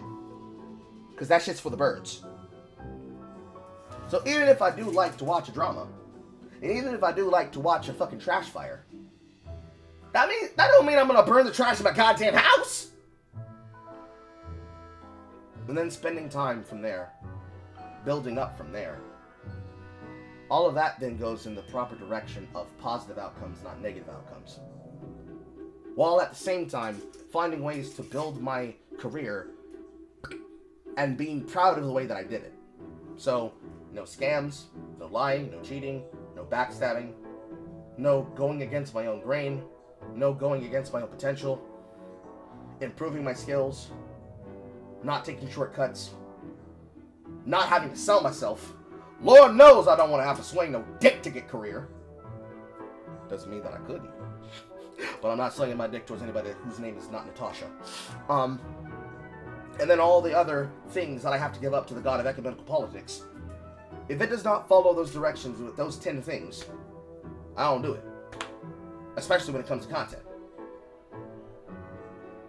Now let me read my fucking chat, because I know that was long yapping, alright? I know that was a lot of talking. The Balatro theme is just convenient because, you know, that just makes it easier. I appreciate that, Neil J. Yan, Lucas is nicer because, if I remember correctly, you can choose where an ad is. So if you have the space between a segment, you can put an ad break there so that the ads don't interrupt. That is correct, Yan.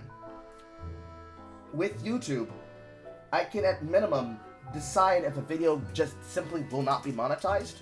So I will not have to worry about how I break up ads. Or I can simply put the work in the middle of it so that if instead of having to worry about having a sponsor read, I can simply have my own merch read, and I then worry only about the monetization that then comes from my own resources. Technically, for as long as I've been a broadcaster, I have no reason to not have merch, and technically I do. It's just that I don't have merch that's not from the source that comes from what all the YouTubers are doing, like YouTubes. Like, I don't have a plushie.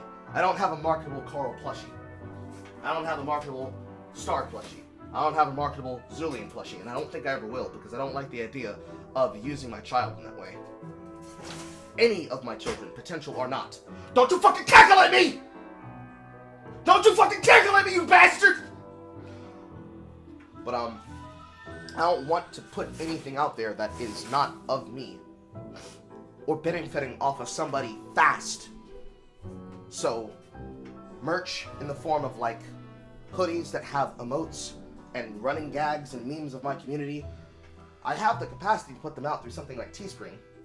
But of course, I have never been able to like get a test run of that merch so I can see the quality of how the art comes out. So I can then put out a promo video of that merch so that people could then support it and buy it.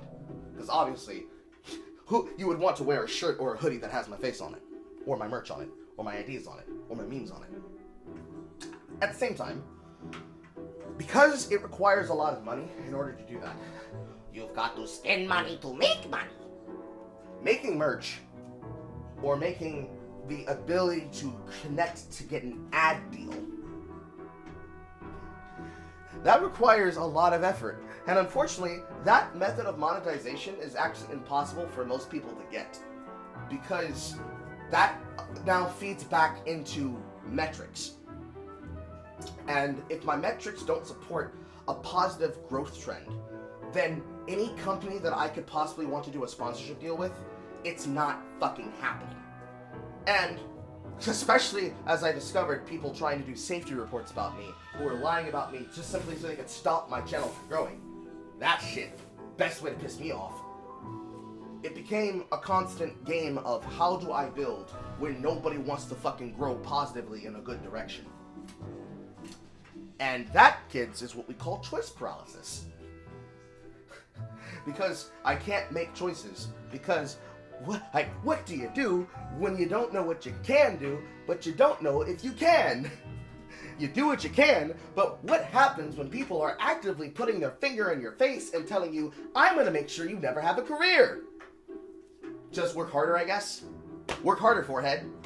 But what do you do when you're working harder, your life is falling apart? Work less, but I can't. So work harder, but I can't. It requires everybody to work in the same direction. Especially if I want to do something like merch. Fortunately, I come from a background of artists. My sister's creative, I'm a creative. And in his own way, even my brother is a creative. And I can tell you for what, chat, in the alternate timeline where the children of this family work together as a 3-unit team, we would be unstoppable. But unfortunately, my siblings do not see it the way that I do. I at least do see it the way my sister sees it. And for all of my sister's opinions, I love my sister. I love my sister. And so, I try to at least do things that don't make her feel so sad when she looks at the work that I do. Which is another reason why I don't do majority political content either.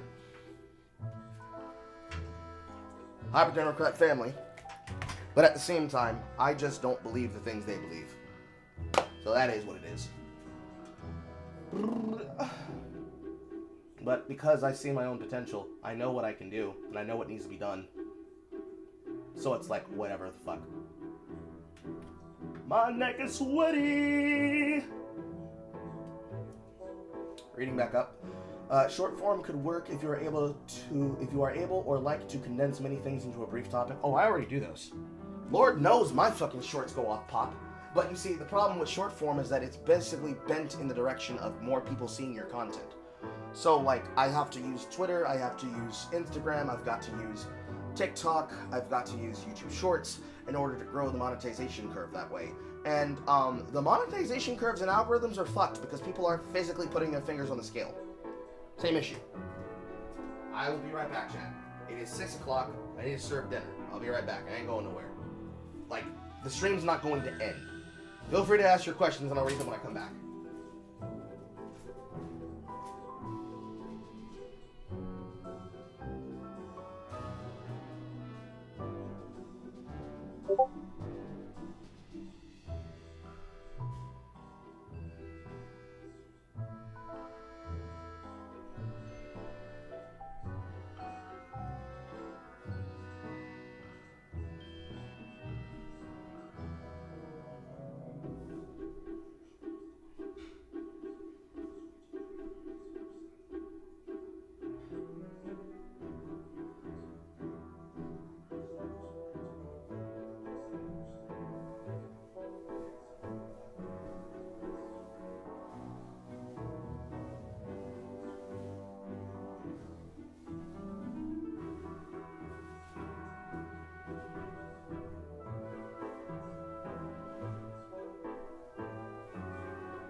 Catching up. Because I forgot to press the button as I walked from the room, so you all heard some good classic Carl talking to his mother. Worst case scenario, multiple projects get done.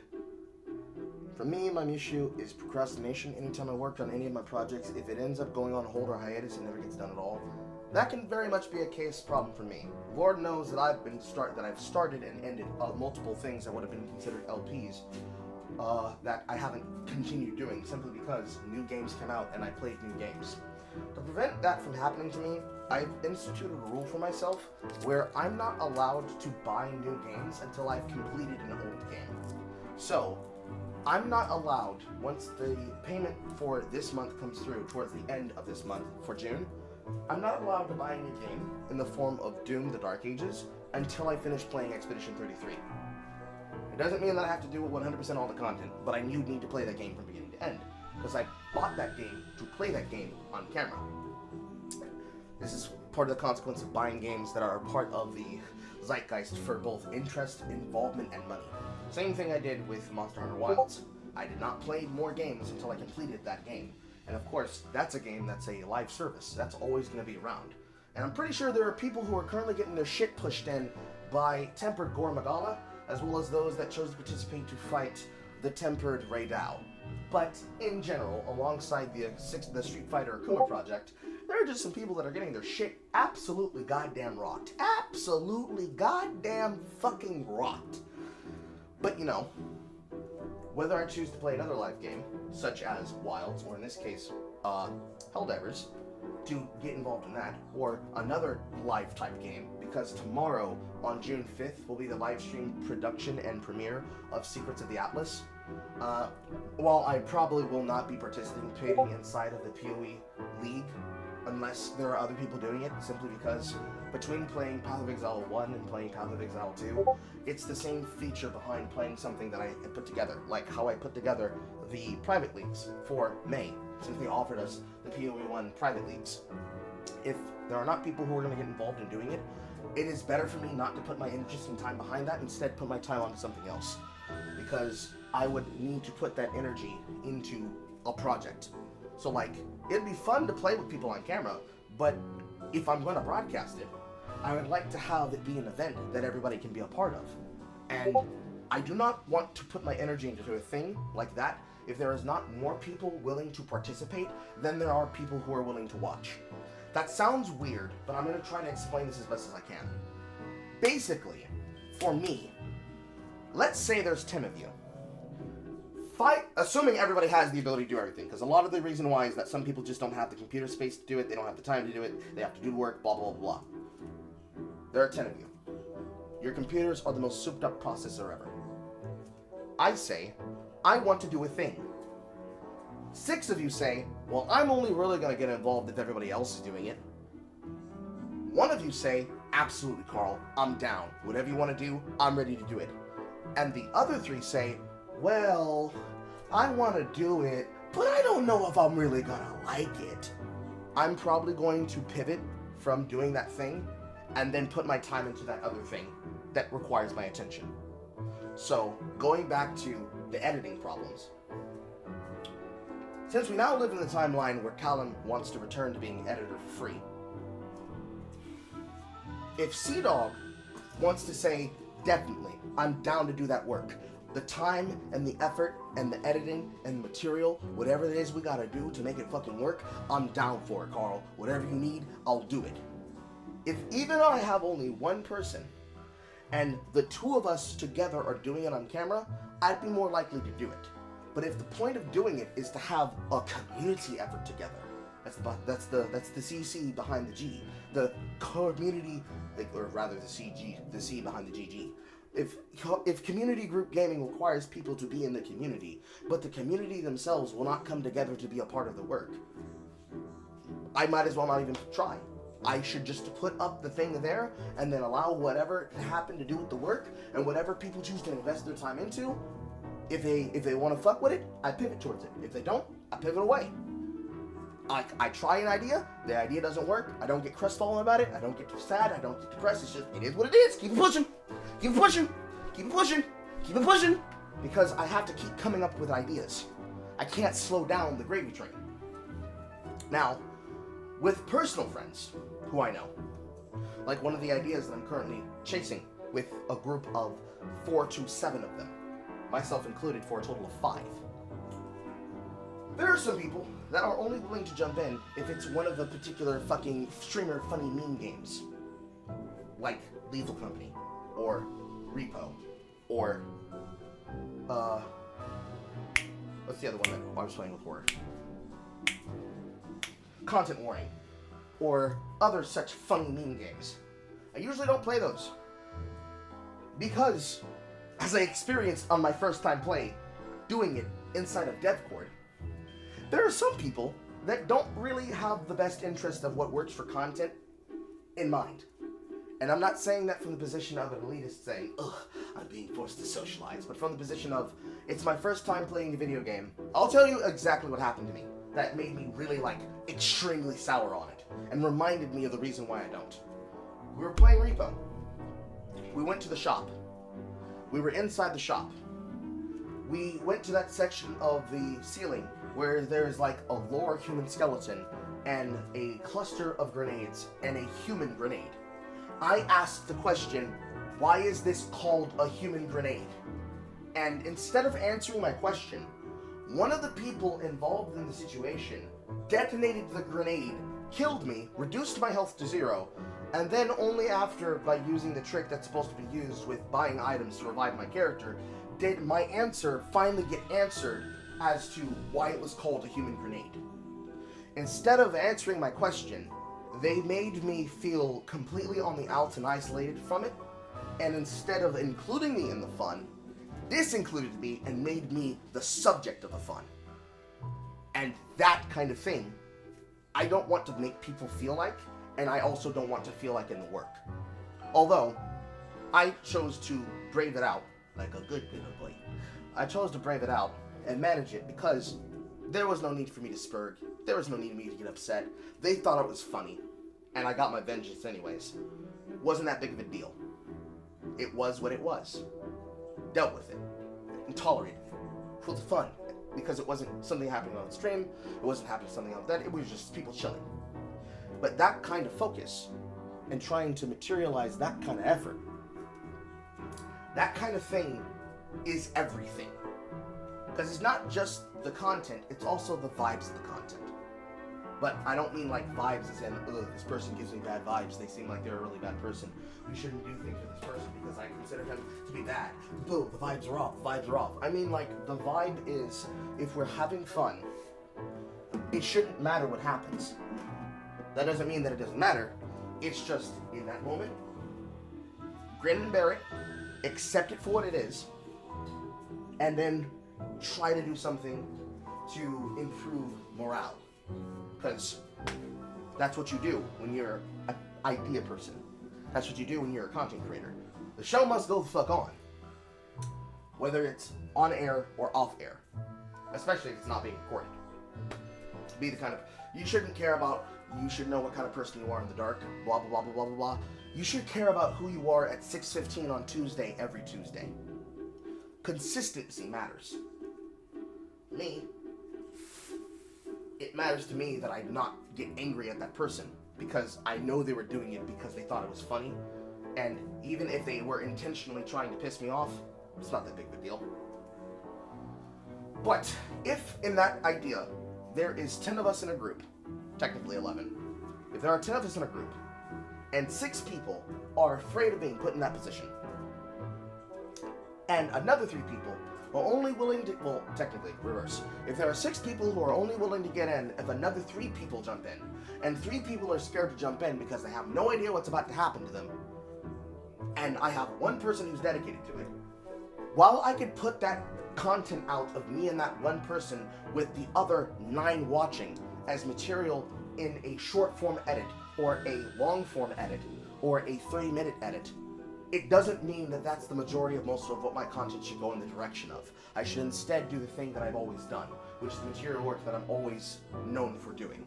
So, if I'm gonna do a 3-hour video, it's not gonna be a 3-hour video of me playing video games and just yapping with friends. I'll definitely do that, but it'll probably be on single player car live, if anything. And if I do choose to put it in the form of short-term content, it's going to be limited in how I choose to have it there. We're not just gonna have non-stop yapping back and forth. I'm gonna try to structure it. But even if I didn't structure it, the idea needs to follow through with every single person participating. Because I don't want people who are just gonna be there for the purposes of being there just because they want to be in the moment. Like, I want people to be in the culture and of the culture. And the only way that they are in the culture and of the culture is that they're actually participating. Because if they're just scared to get involved, I gotta figure out why that is. Because that probably means that I'm not doing something to provide them the space where they feel comfortable. Because obviously, I don't need to control everything, but I also need to find out why is it that this group of people feel like they can't be themselves, or that they can't be in the work. Is this too small for my head now? No, it's not. It's big enough.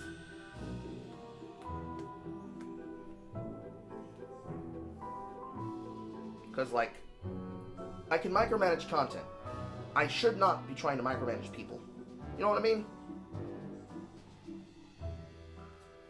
Because micromanaging people usually doesn't lead to good outcomes. That's usually where people try to take revenge. I can at least tell you, especially in terms of the last time we tried playing DST as a server, when I tried to get people involved, the reason it didn't work out, which I feel like contributed to the reason why we ended up having to remove Harvey, is that some people were just moving too fast. They weren't really willing to like go in with the concept and the philosophy, and it just didn't work out that way because not everybody saw the vision. So rather than agonize over something like that, I just put that energy into something else. You know, I take it from like a first tier order magnitude thing to a second tier order magnitude thing, and like the energy that I would have had doing that and premiering it and broadcasting it and streaming it, put that into editing. I put that into a live show. I put that into something else so that when I have the emotional capacity and the time to handle it, I can be able to put that energy into it. So I don't worry about multiple projects. I condense, and I keep it simple, and I keep it small. Because that's how it should work. Because half the reason is because you came to watch my work. You didn't just necessarily come to watch my work and 11 other people, blah, blah, blah, blah, blah, blah. But at the same time, I don't want to limit my ability to try different things and to try new things. So, it's a balancing act in that way. I think it's best to keep it simple like that. Especially when it comes to like recording things and broadcasting things. Because sometimes, especially as we've done yappins, some people are not used to being on camera and they're not used to being on recording. So I'm not going to force people to do something they don't want to do. I'm going to provide the opportunity, I'm going to provide the space, and I'm going to sit there and wait patiently for the interaction. I'm not going to chase the interaction, because that's lame. That's way too much fucking effort. Or rather, that's being try-hard. Being a try-hard, trying to sweat, trying to monopolize every single thing I don't need to do, that doesn't fucking work if you are not doing it naturally. And I do not want to force that interaction in this way, because it will only lead to a negative outcome for myself and those involved. Every time. That has been the history of my career. Every time I try to do something with people, it ends up blowing up in my face, because I care more than the people do involved with the work. Especially, I stepped on the bottle. Especially when money's involved. Or the idea that it's being broadcasted live, which is half the reason why, when we did have trolls, I deal with them thusly. Like, it's everything, bro. It's everything. I'll be right back.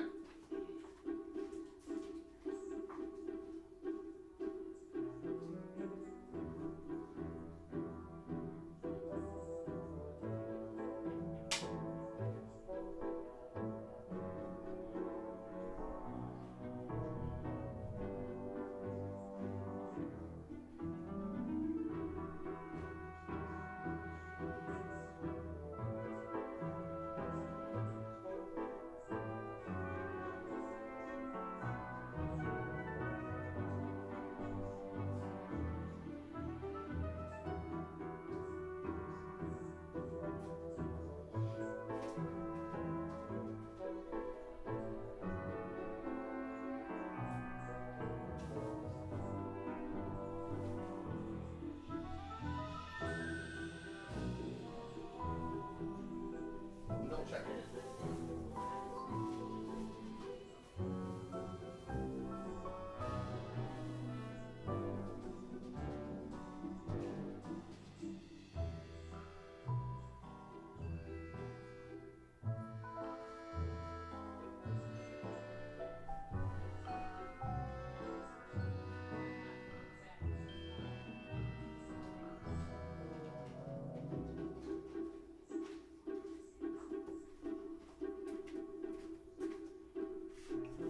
I have returned. Dinner has been served. But yeah, let's stand right the fuck back up.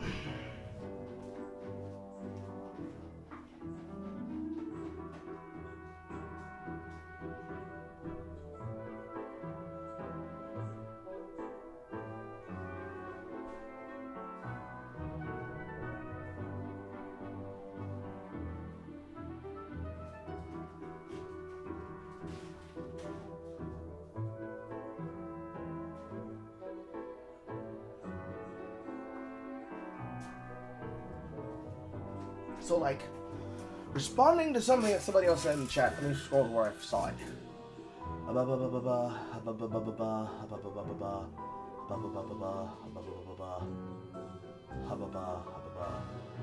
The more I hear you talk about this stuff, the more I'm starting to realize when most people tend to retire very early when it comes to internet contact. There is two backgrounds behind that, AJ. The first reason why people retire early in live streaming content is that the majority of the people who started early and got in early, like Pokimane, they want to become moms and dads. They want to retire with their wealth.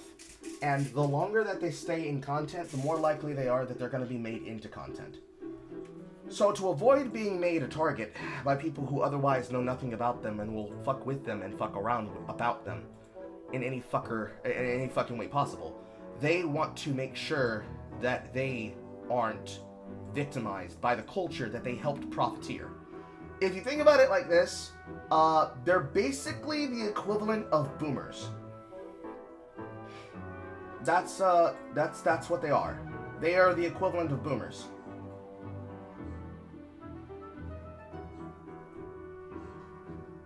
They end up wanting to profiteer early and get out quick. Like, imagine it's like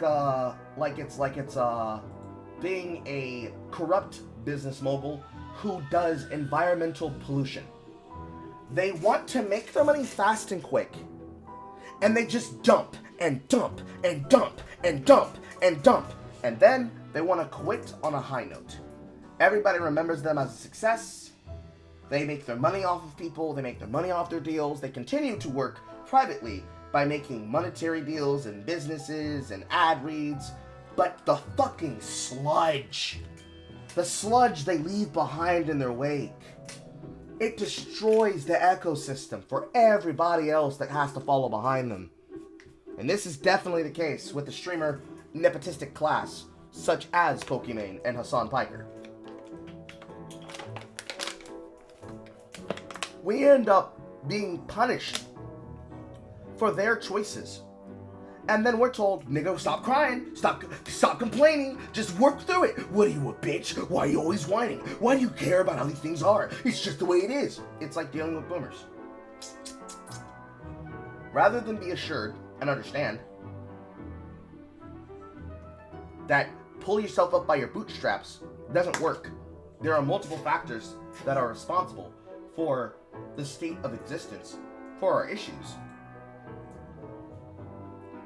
Instead, what they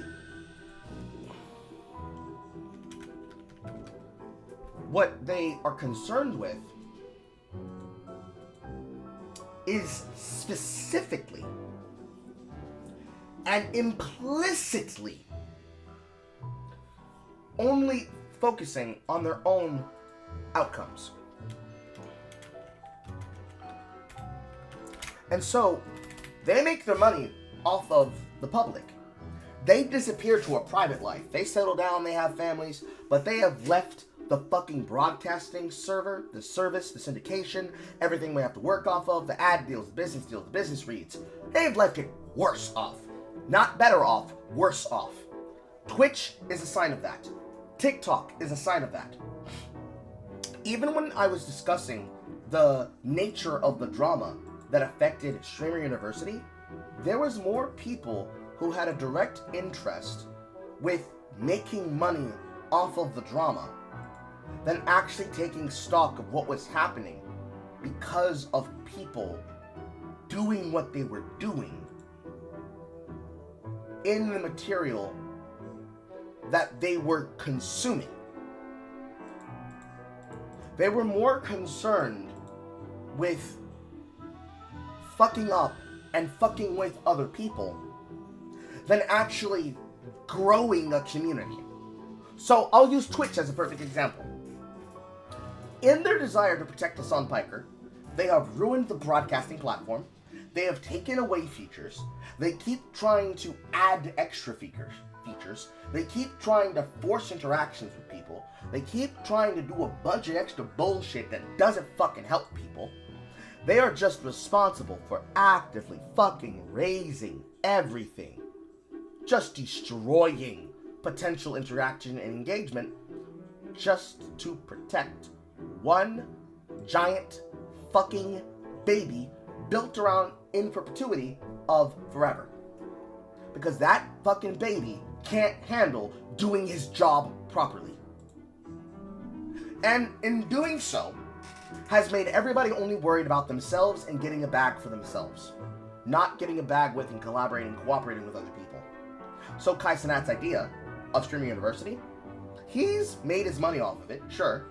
And that's not a big deal. He was never going to fail from that idea. But the actual emotional goal that he wanted, to bring people together, to bring up the smaller streamers, he didn't succeed at. He failed! He failed! Because he cared more about the clout. He wanted to create what was basically a fucking happening. Kind of like the fappening, or the second fappening, or the third fappening, or multiple forms of YouTube adpocalypses caused by other people. It was an event. It was not a coming together moment. It wasn't a leadership conference. It was a fucking hood rap party. That's rap, not rat. Hood rap party. And unfortunately, people shot up the block party. People were more focused on trying to get a bag off the event than trying to make sure that the event went off without a hitch and was successful. Instead of making memories, they were clip forming, etc., etc., etc. Or, like during the housing bubble, the boomers refuse to let up of whatever parts of society that they have control over because they care more about trying to get benefit out of their own investments than leaving something for the future of other generations that can work off of shit. I can't be able to buy a starter house at a rate that I can afford, even if I had the money to afford it, because there are people that have fucked up the profit margins and care more about trying to get their own investments than they do about having a healthy society. And then when we tell them this, they're like, you guys waste money. You waste your time on luxuries. You waste time on this. You waste time on that. And it's like, no, we're being actively fucked over because we can't afford things. And it's not affording the ability to have basic health care. It's like, I can't afford groceries because of things that are happening inside of politics that my representatives are supposed to care about and do on my behalf for me, but they're too busy making benefit off of me to enrich themselves instead of doing their jobs as representatives or senators or paralegals, etc. And that's a societal issue. It rots everything from the bottom all the way to the top, and then it comes cascading down in several orders of magnitudes of problems. For the most of us, we're grassroots. I'm grassroots. So I won't be affected by the collapsing of the problem, but I still use the platform, and the platform will make me suffer because of how that nature exists until they fix the problem that is making the platforms and their algorithms choose to victimize us in the way that they do. And there's no real fixing for that, you know? Like, that's the basic systemic problem that affects all society. Like, that is a societal issue from the top to the bottom. It doesn't matter how I fucking write about it. It doesn't matter how I talk about it. That is a societal issue that I will never be able to fix. Never be able to fix. Because no matter how I put in the effort to make it work, there are more people interested in the destruction of something than in the creation of something. And in that way, we're cooked! Cooked, chat! Cooked! Like a fricassee and a flambe.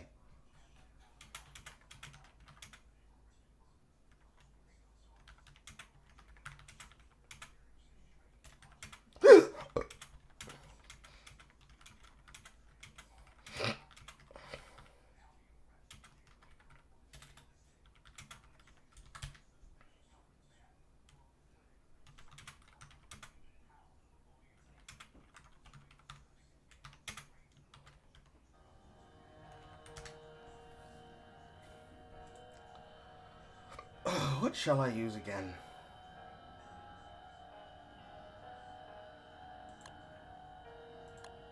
Still Woody.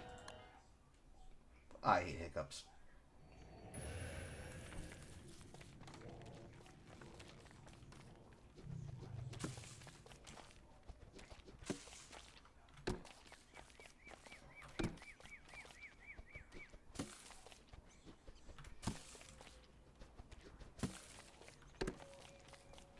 Hiccups. I hate hiccups, oh my god. I know that was a lot of yapping, chat, but I think that was effective. That was an effective conversation. As always.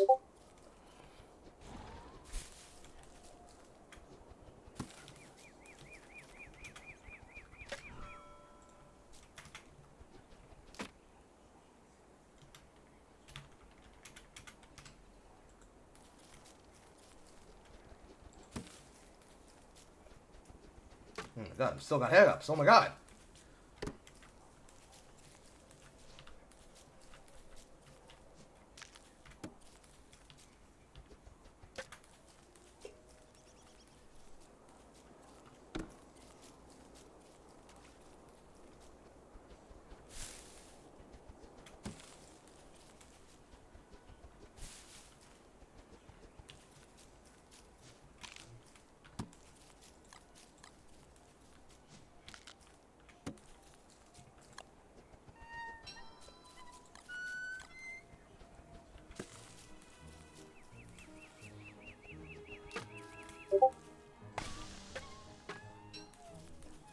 Hiccup. I wish I could eradicate hiccups. I swear to God, chat. If there's one biological function that was impartial and completely involuntary that I could erase from the human experience, I would erase hiccups.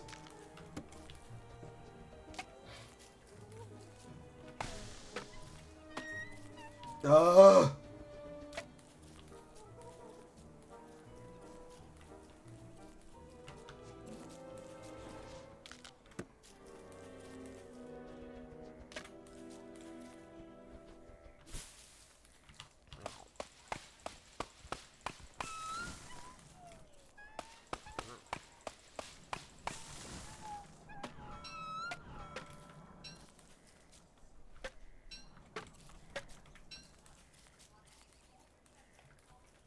Okay, it's day 3.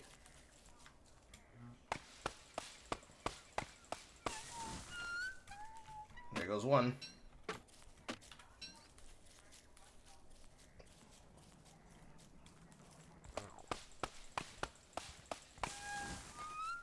And so the deaths occur.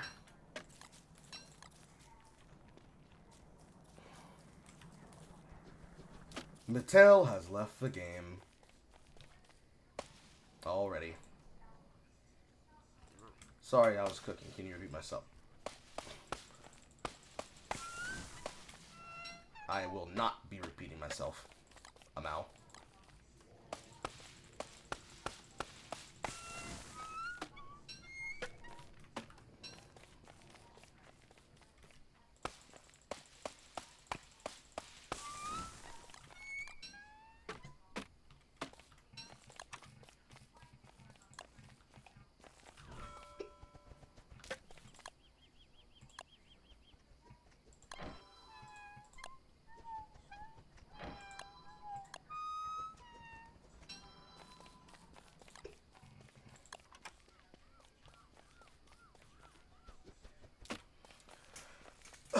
This motherfucker's gonna make me chase him.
People responding to things that don't involve them.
I'm not blaming.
So did I. See how that works?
Can't spell.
We got a fucking yapper.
Behold, chat, the reason why it is impossible for people to play this game collectively and actively without being on the same page. So fucking boring.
Crybaby victim.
How many times am I gonna get punched by this goddamn worm?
Alright, we found the asshole in the server, so now it's just a matter of working with everybody else.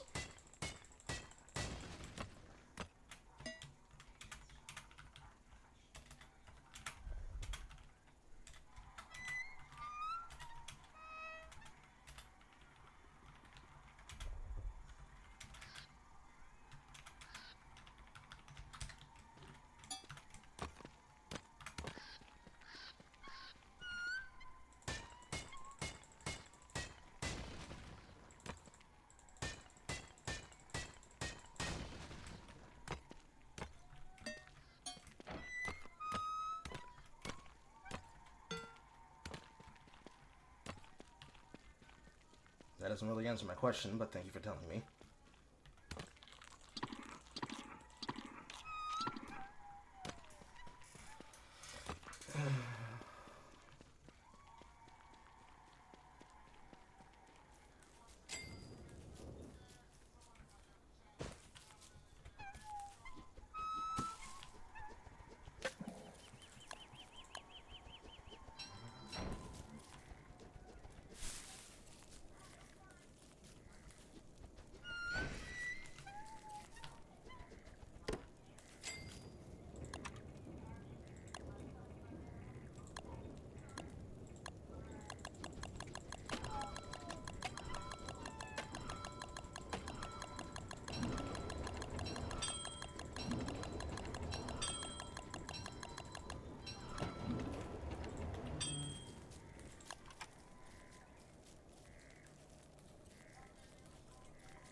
Okay. We are on a good back foot. Now it's just a matter of getting everybody on the same page. And then whenever Aaron comes through, if Aaron chooses to play live, we'll be able to have a server there.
Okay, this user's doing well.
Okay. Annoying asshole notwithstanding, we now have at least enough people operating and working off each other to get enough things to work towards a communal goal. Depending how I feel about it, I might escalate something about that person to the mods, but it's not going to really matter. You can only ban people from playing in a server. You can't ban them from playing the game entirely. And you quite literally cannot fix assholes. They want to say fix stupid. I say fixing assholes and getting the focus. Also, bye, Callum.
are determined to try to fight with me.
Okay.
Ouch.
They got griefed.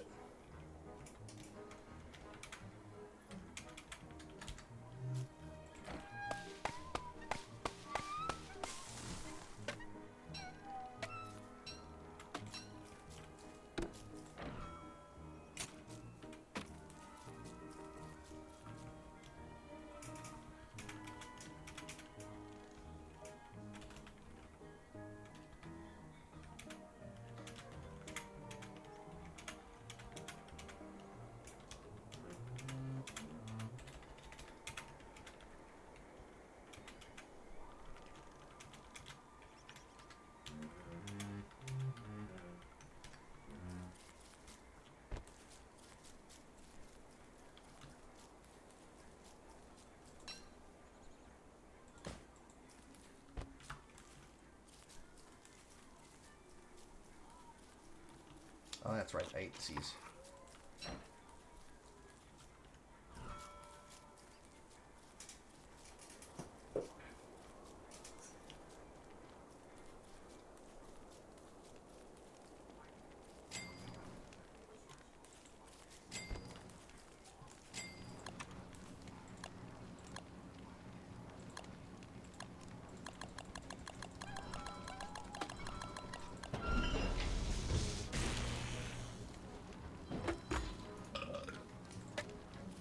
You know, most times I would say karma, but honestly and truthfully, that's just something that happens in publics too. Sometimes you get griefed by random players.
Okay, we've got swamp, we've got sets, we got Venice, we've got a hole, another hole.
This should be far enough that they don't get harassed.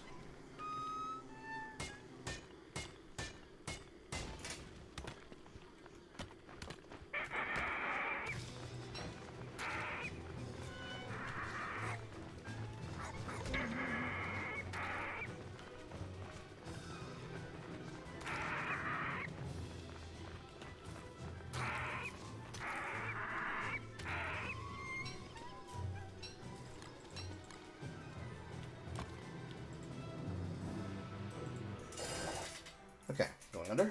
Font is world. Is that it's BQ? It's BQ. BQ. And the Text is specialized. Carl, is there any technical know-how that you think I need to start multi-streaming? Use IUTM multi-streaming. ALUTIOME. Something like that. Because you could use a two-part, but you would still have to deal with the downside.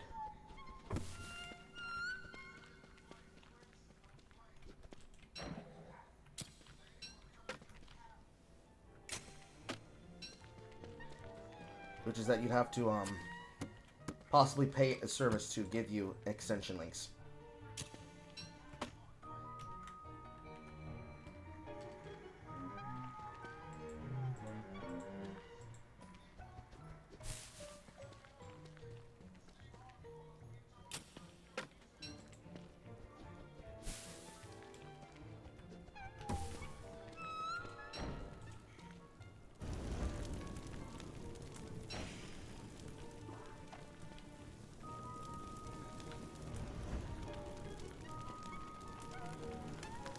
I'll let it burn.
Up.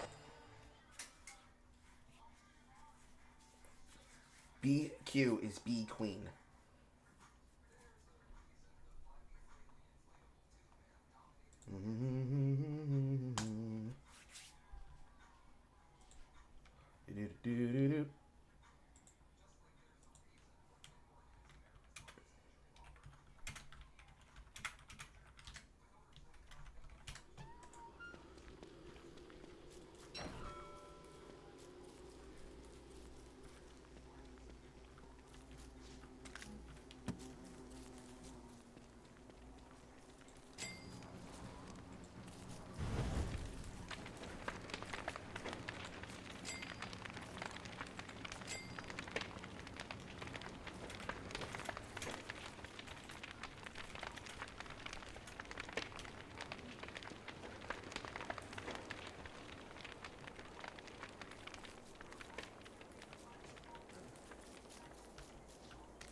adversaries.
Okay.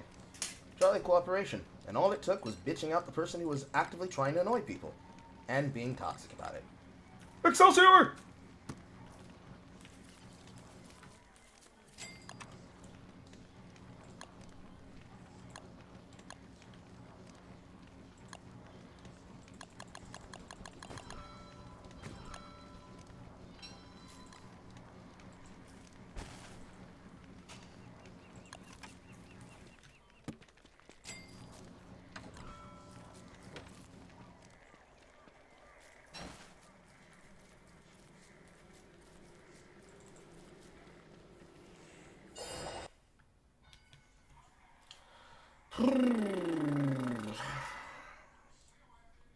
There is a world of difference when you're playing with a group of friends that you know and trust, and complete normals who could just decide to fuck you up and fuck you over. But you know what? It's half the fucking experience. Doesn't mean it's a good experience, but it's half the fucking experience, bro.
That's a lot of spiders, bro.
need to leave something on the ground.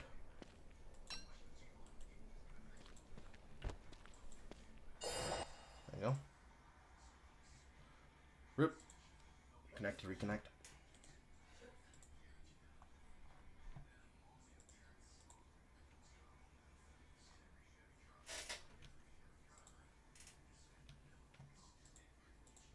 I'm looking at a live chat that's in the past. There we go.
They are determined to still fight with me.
give him the hat off my back.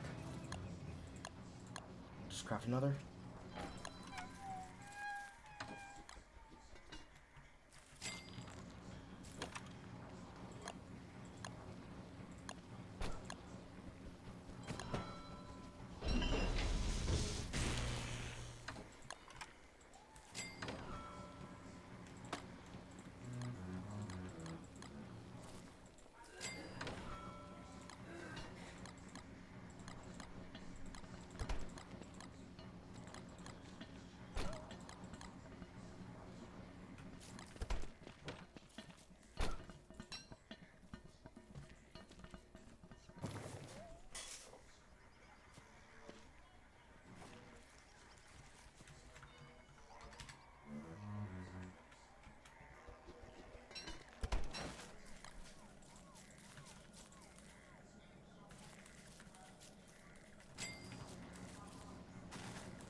Good.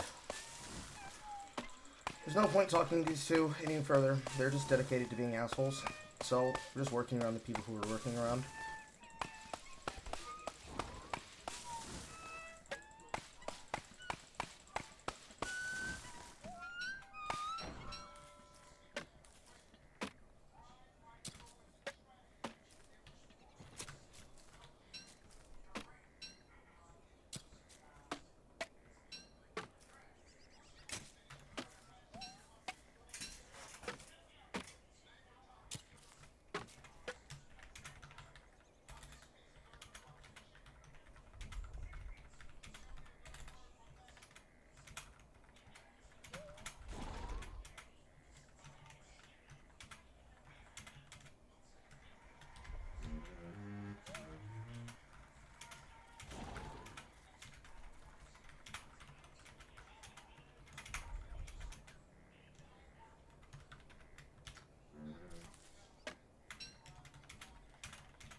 I'll just pick these up for sticks.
Didn't I make... No, I didn't.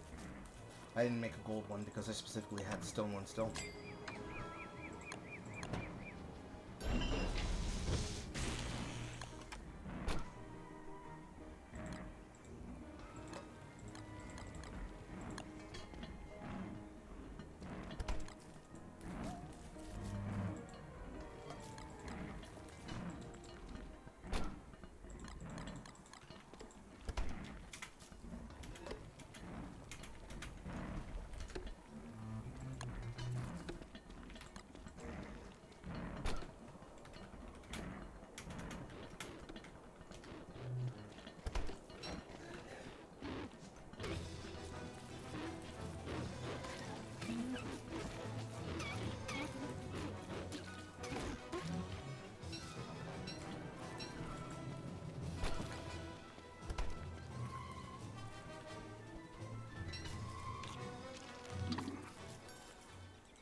Fuck.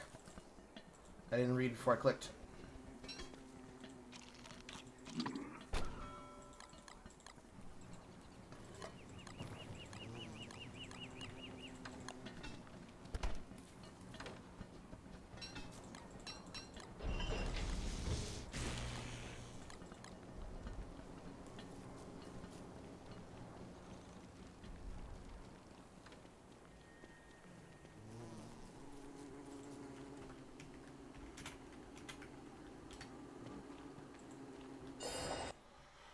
Ugh.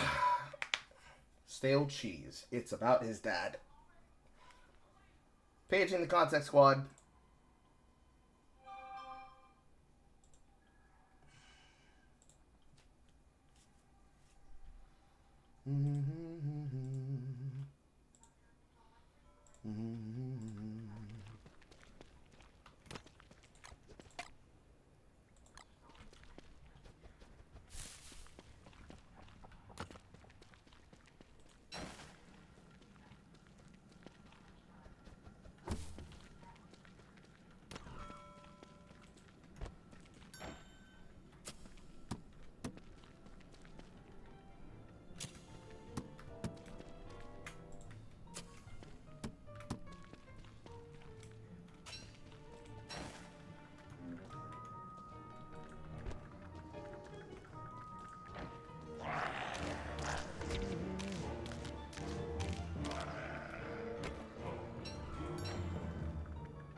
bum bum bum bum bum bum bum bum bum bum.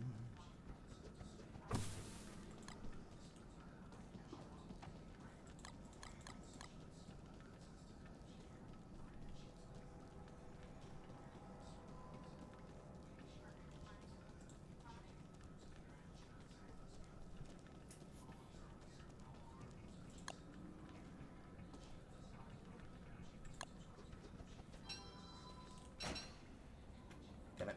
Double clicked. No, I already had one.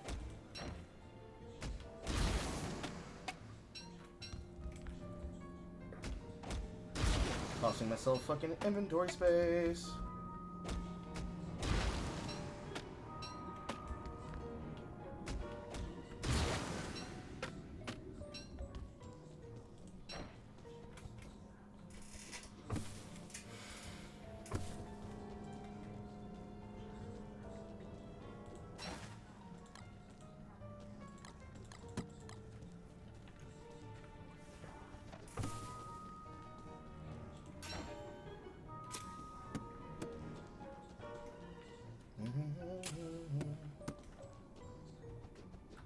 I need to check in with them. We have 6 days till the freeze.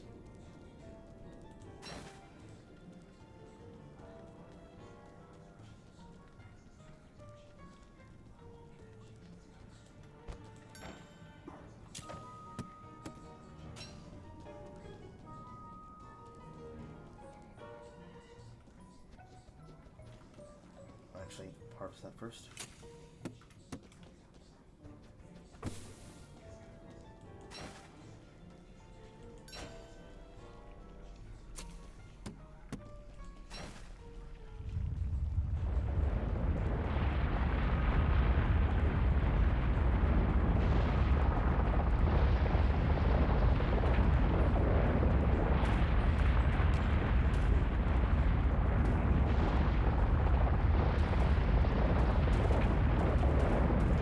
Okay.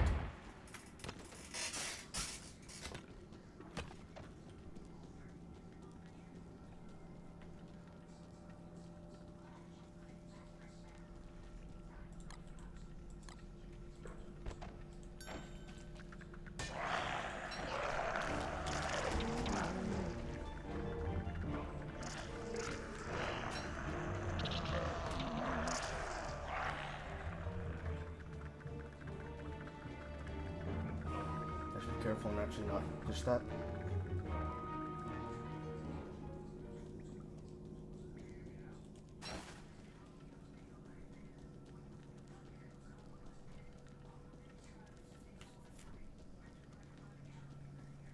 I can always double back and get it.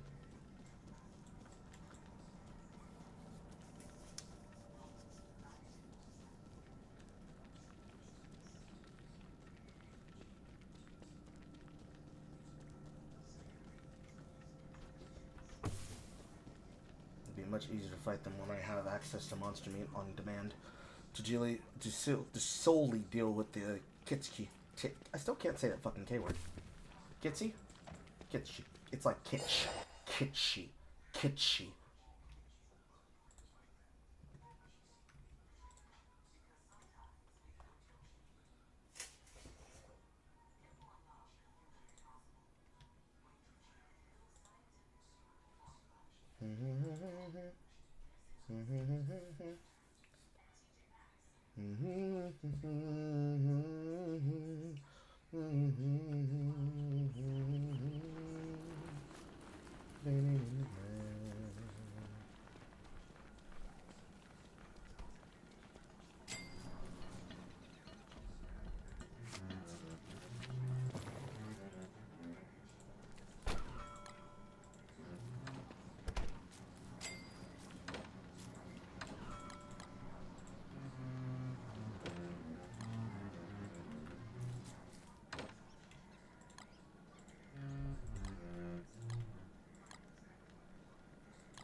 Good job.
Man wants a truce.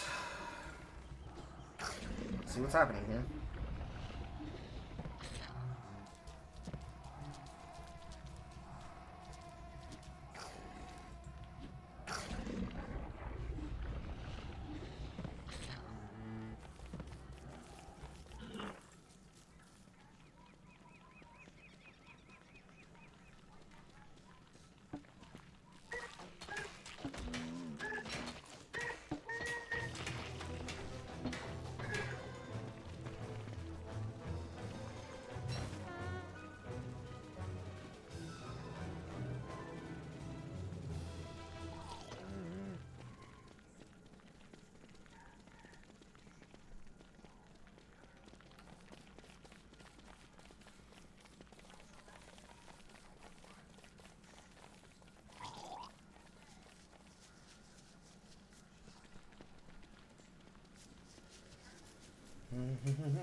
Where's your bets, chat? High or low? Am I being led to my death, or is it an actual truce?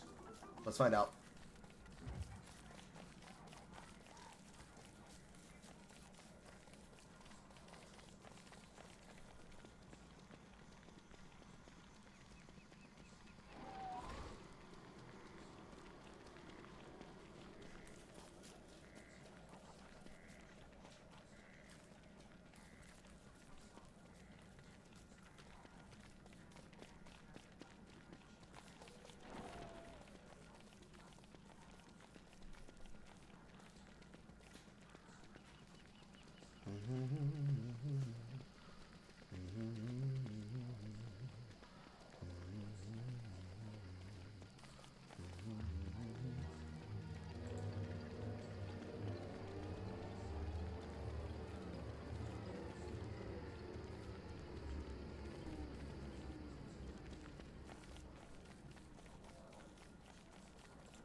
They can see your chat.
No, you were not.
This person's determined not to tell me what it is they actually want out of me.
Sometimes, Chet, you can't always win if what you consider winning is that you can have understanding. Sometimes you're gonna have a person who's determined to be a jackass and an asshole. I'm satisfied and happy with the fact that one person was willing to see reason and understand that it's about teamwork and not trying to play team sports. But considering that the person who is quite literally responsible for projecting the situation itself can't take accountability and effectively cannot be honest about what it is that they fucking wanted, it was and is very annoying.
Ba-do-ba-doom.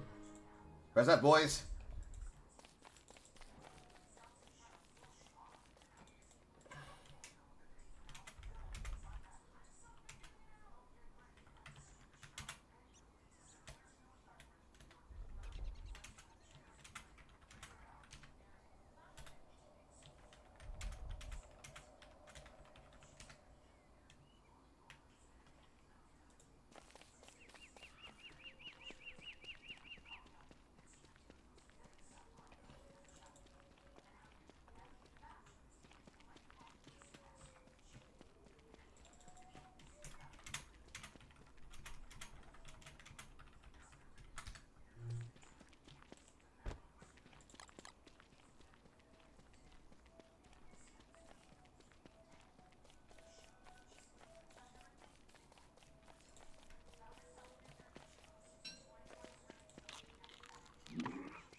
Okay. Everybody is on the same page.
Alright, comes in alone.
Well done, everyone.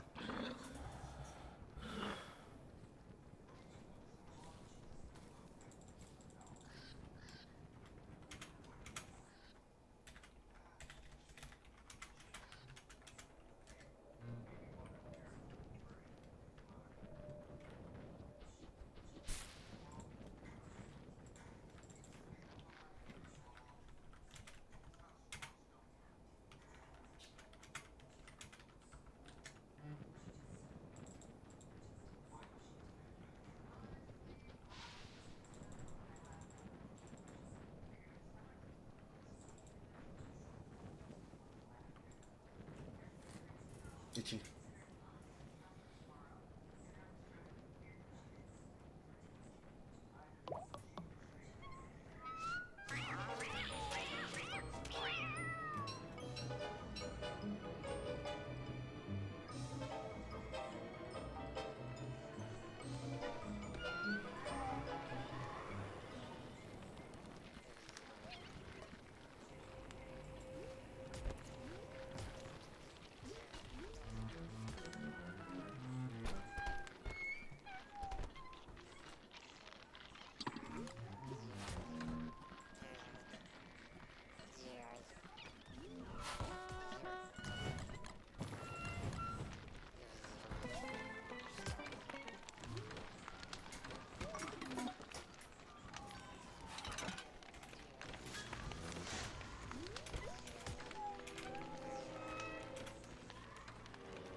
Volunteer myself with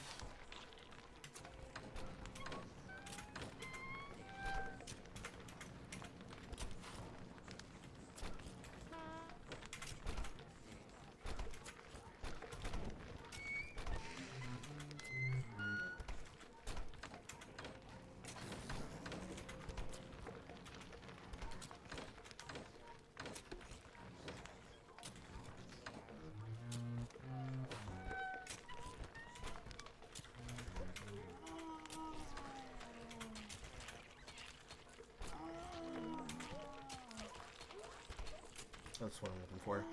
Um,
it's all coming apart.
Not, no.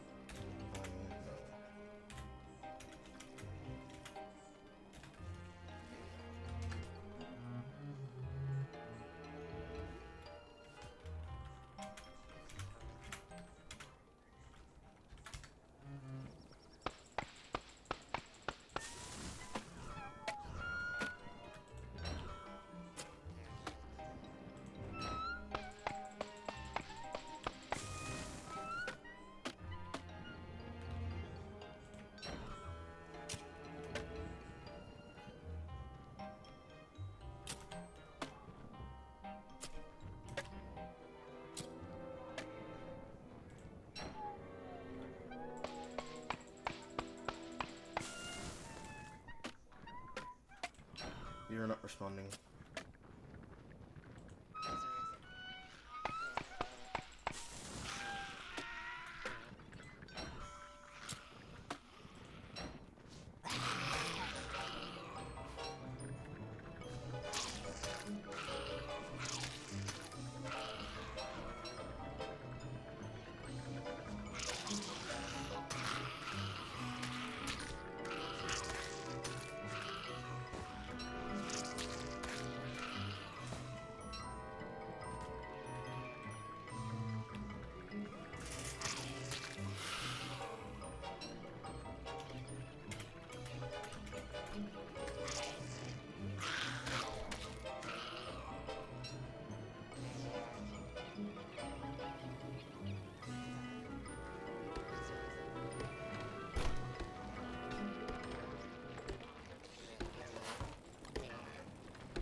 I'm stuck in a loop.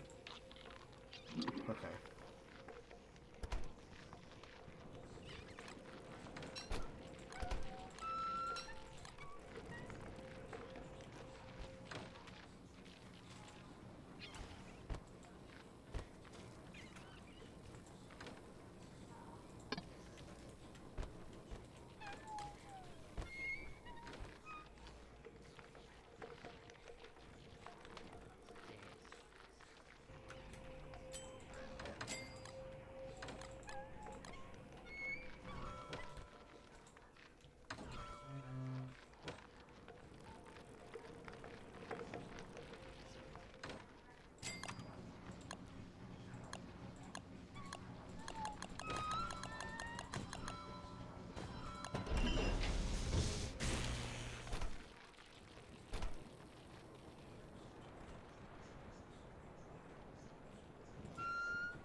Tooth trap, tooth trap, tooth trap.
Okay, there we go.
Cohesion's falling apart.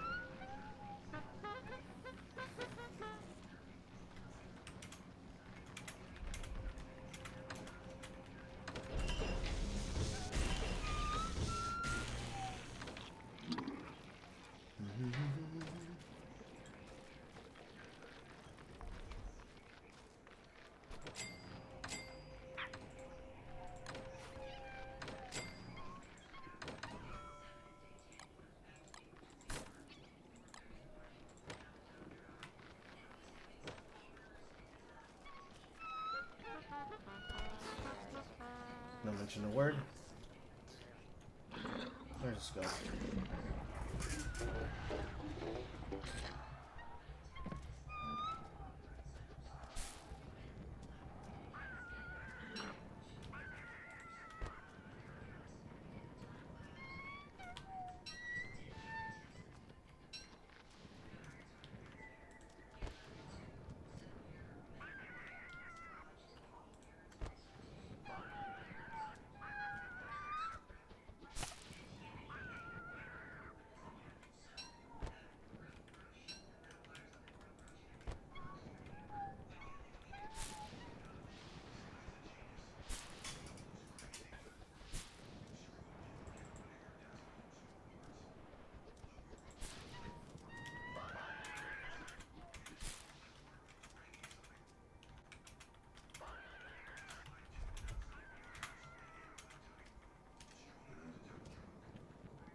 There's definitely zero fucking cohesion.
Yes, no, maybe so. Everyone wants to kick a hoe in the face though.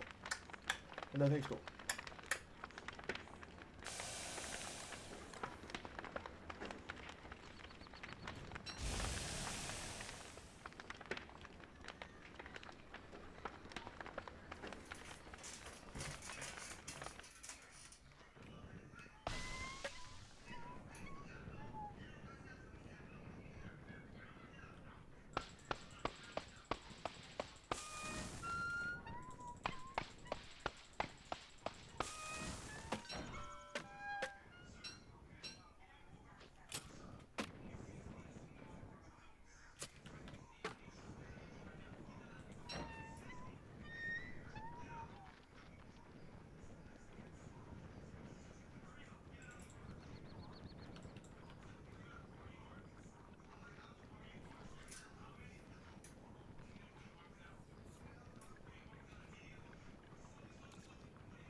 Surf and turf, dude.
Up here, so you can.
possible.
Can't pick all this shit up by myself, guys.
Please move.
Load it up.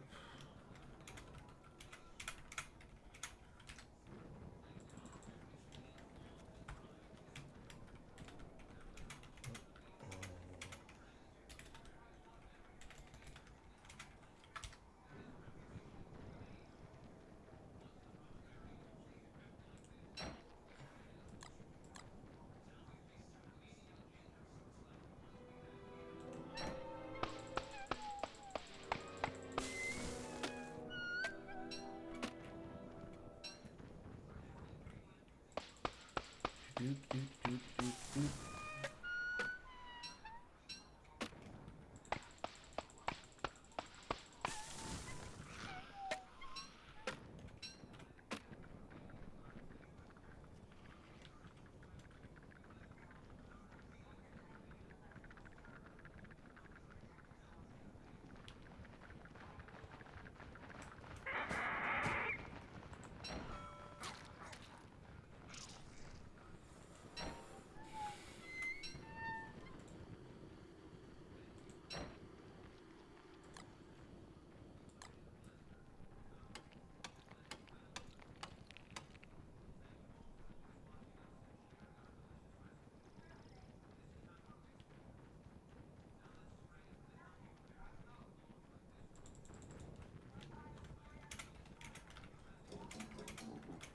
Central Supplies Collection.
Use. Ouch.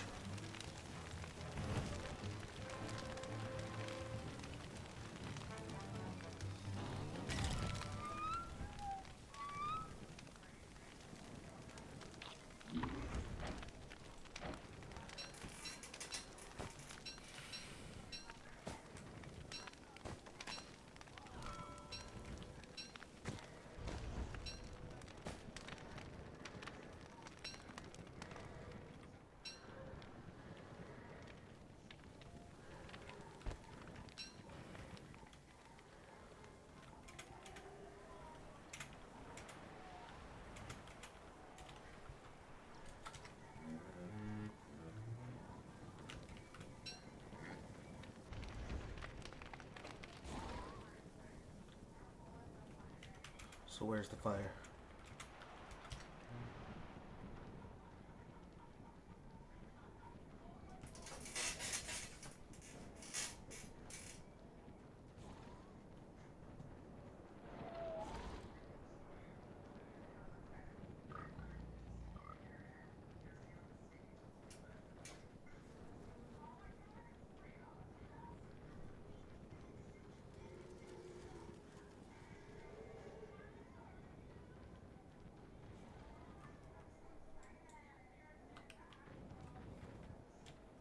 It's probably just well flow.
Server's more or less dead.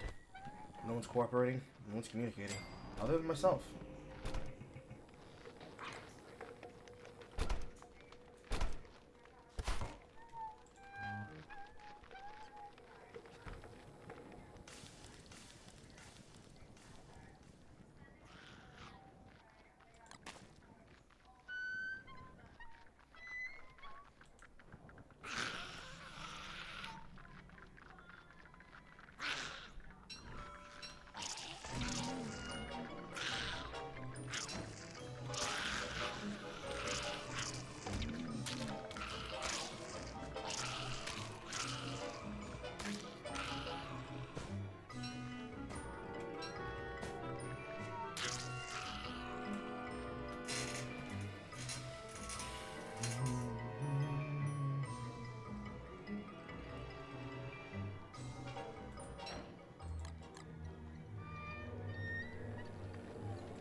You get wrecked, it gets wrecked.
Not so bad.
That's 10, 16. Do I have... I think I do. She doesn't get off till 11. I think I'm gonna chill from there. This is enough excitement. Because I'm pretty sure if... well, let me just ask him.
Let me just chill and play some Balacho on the end.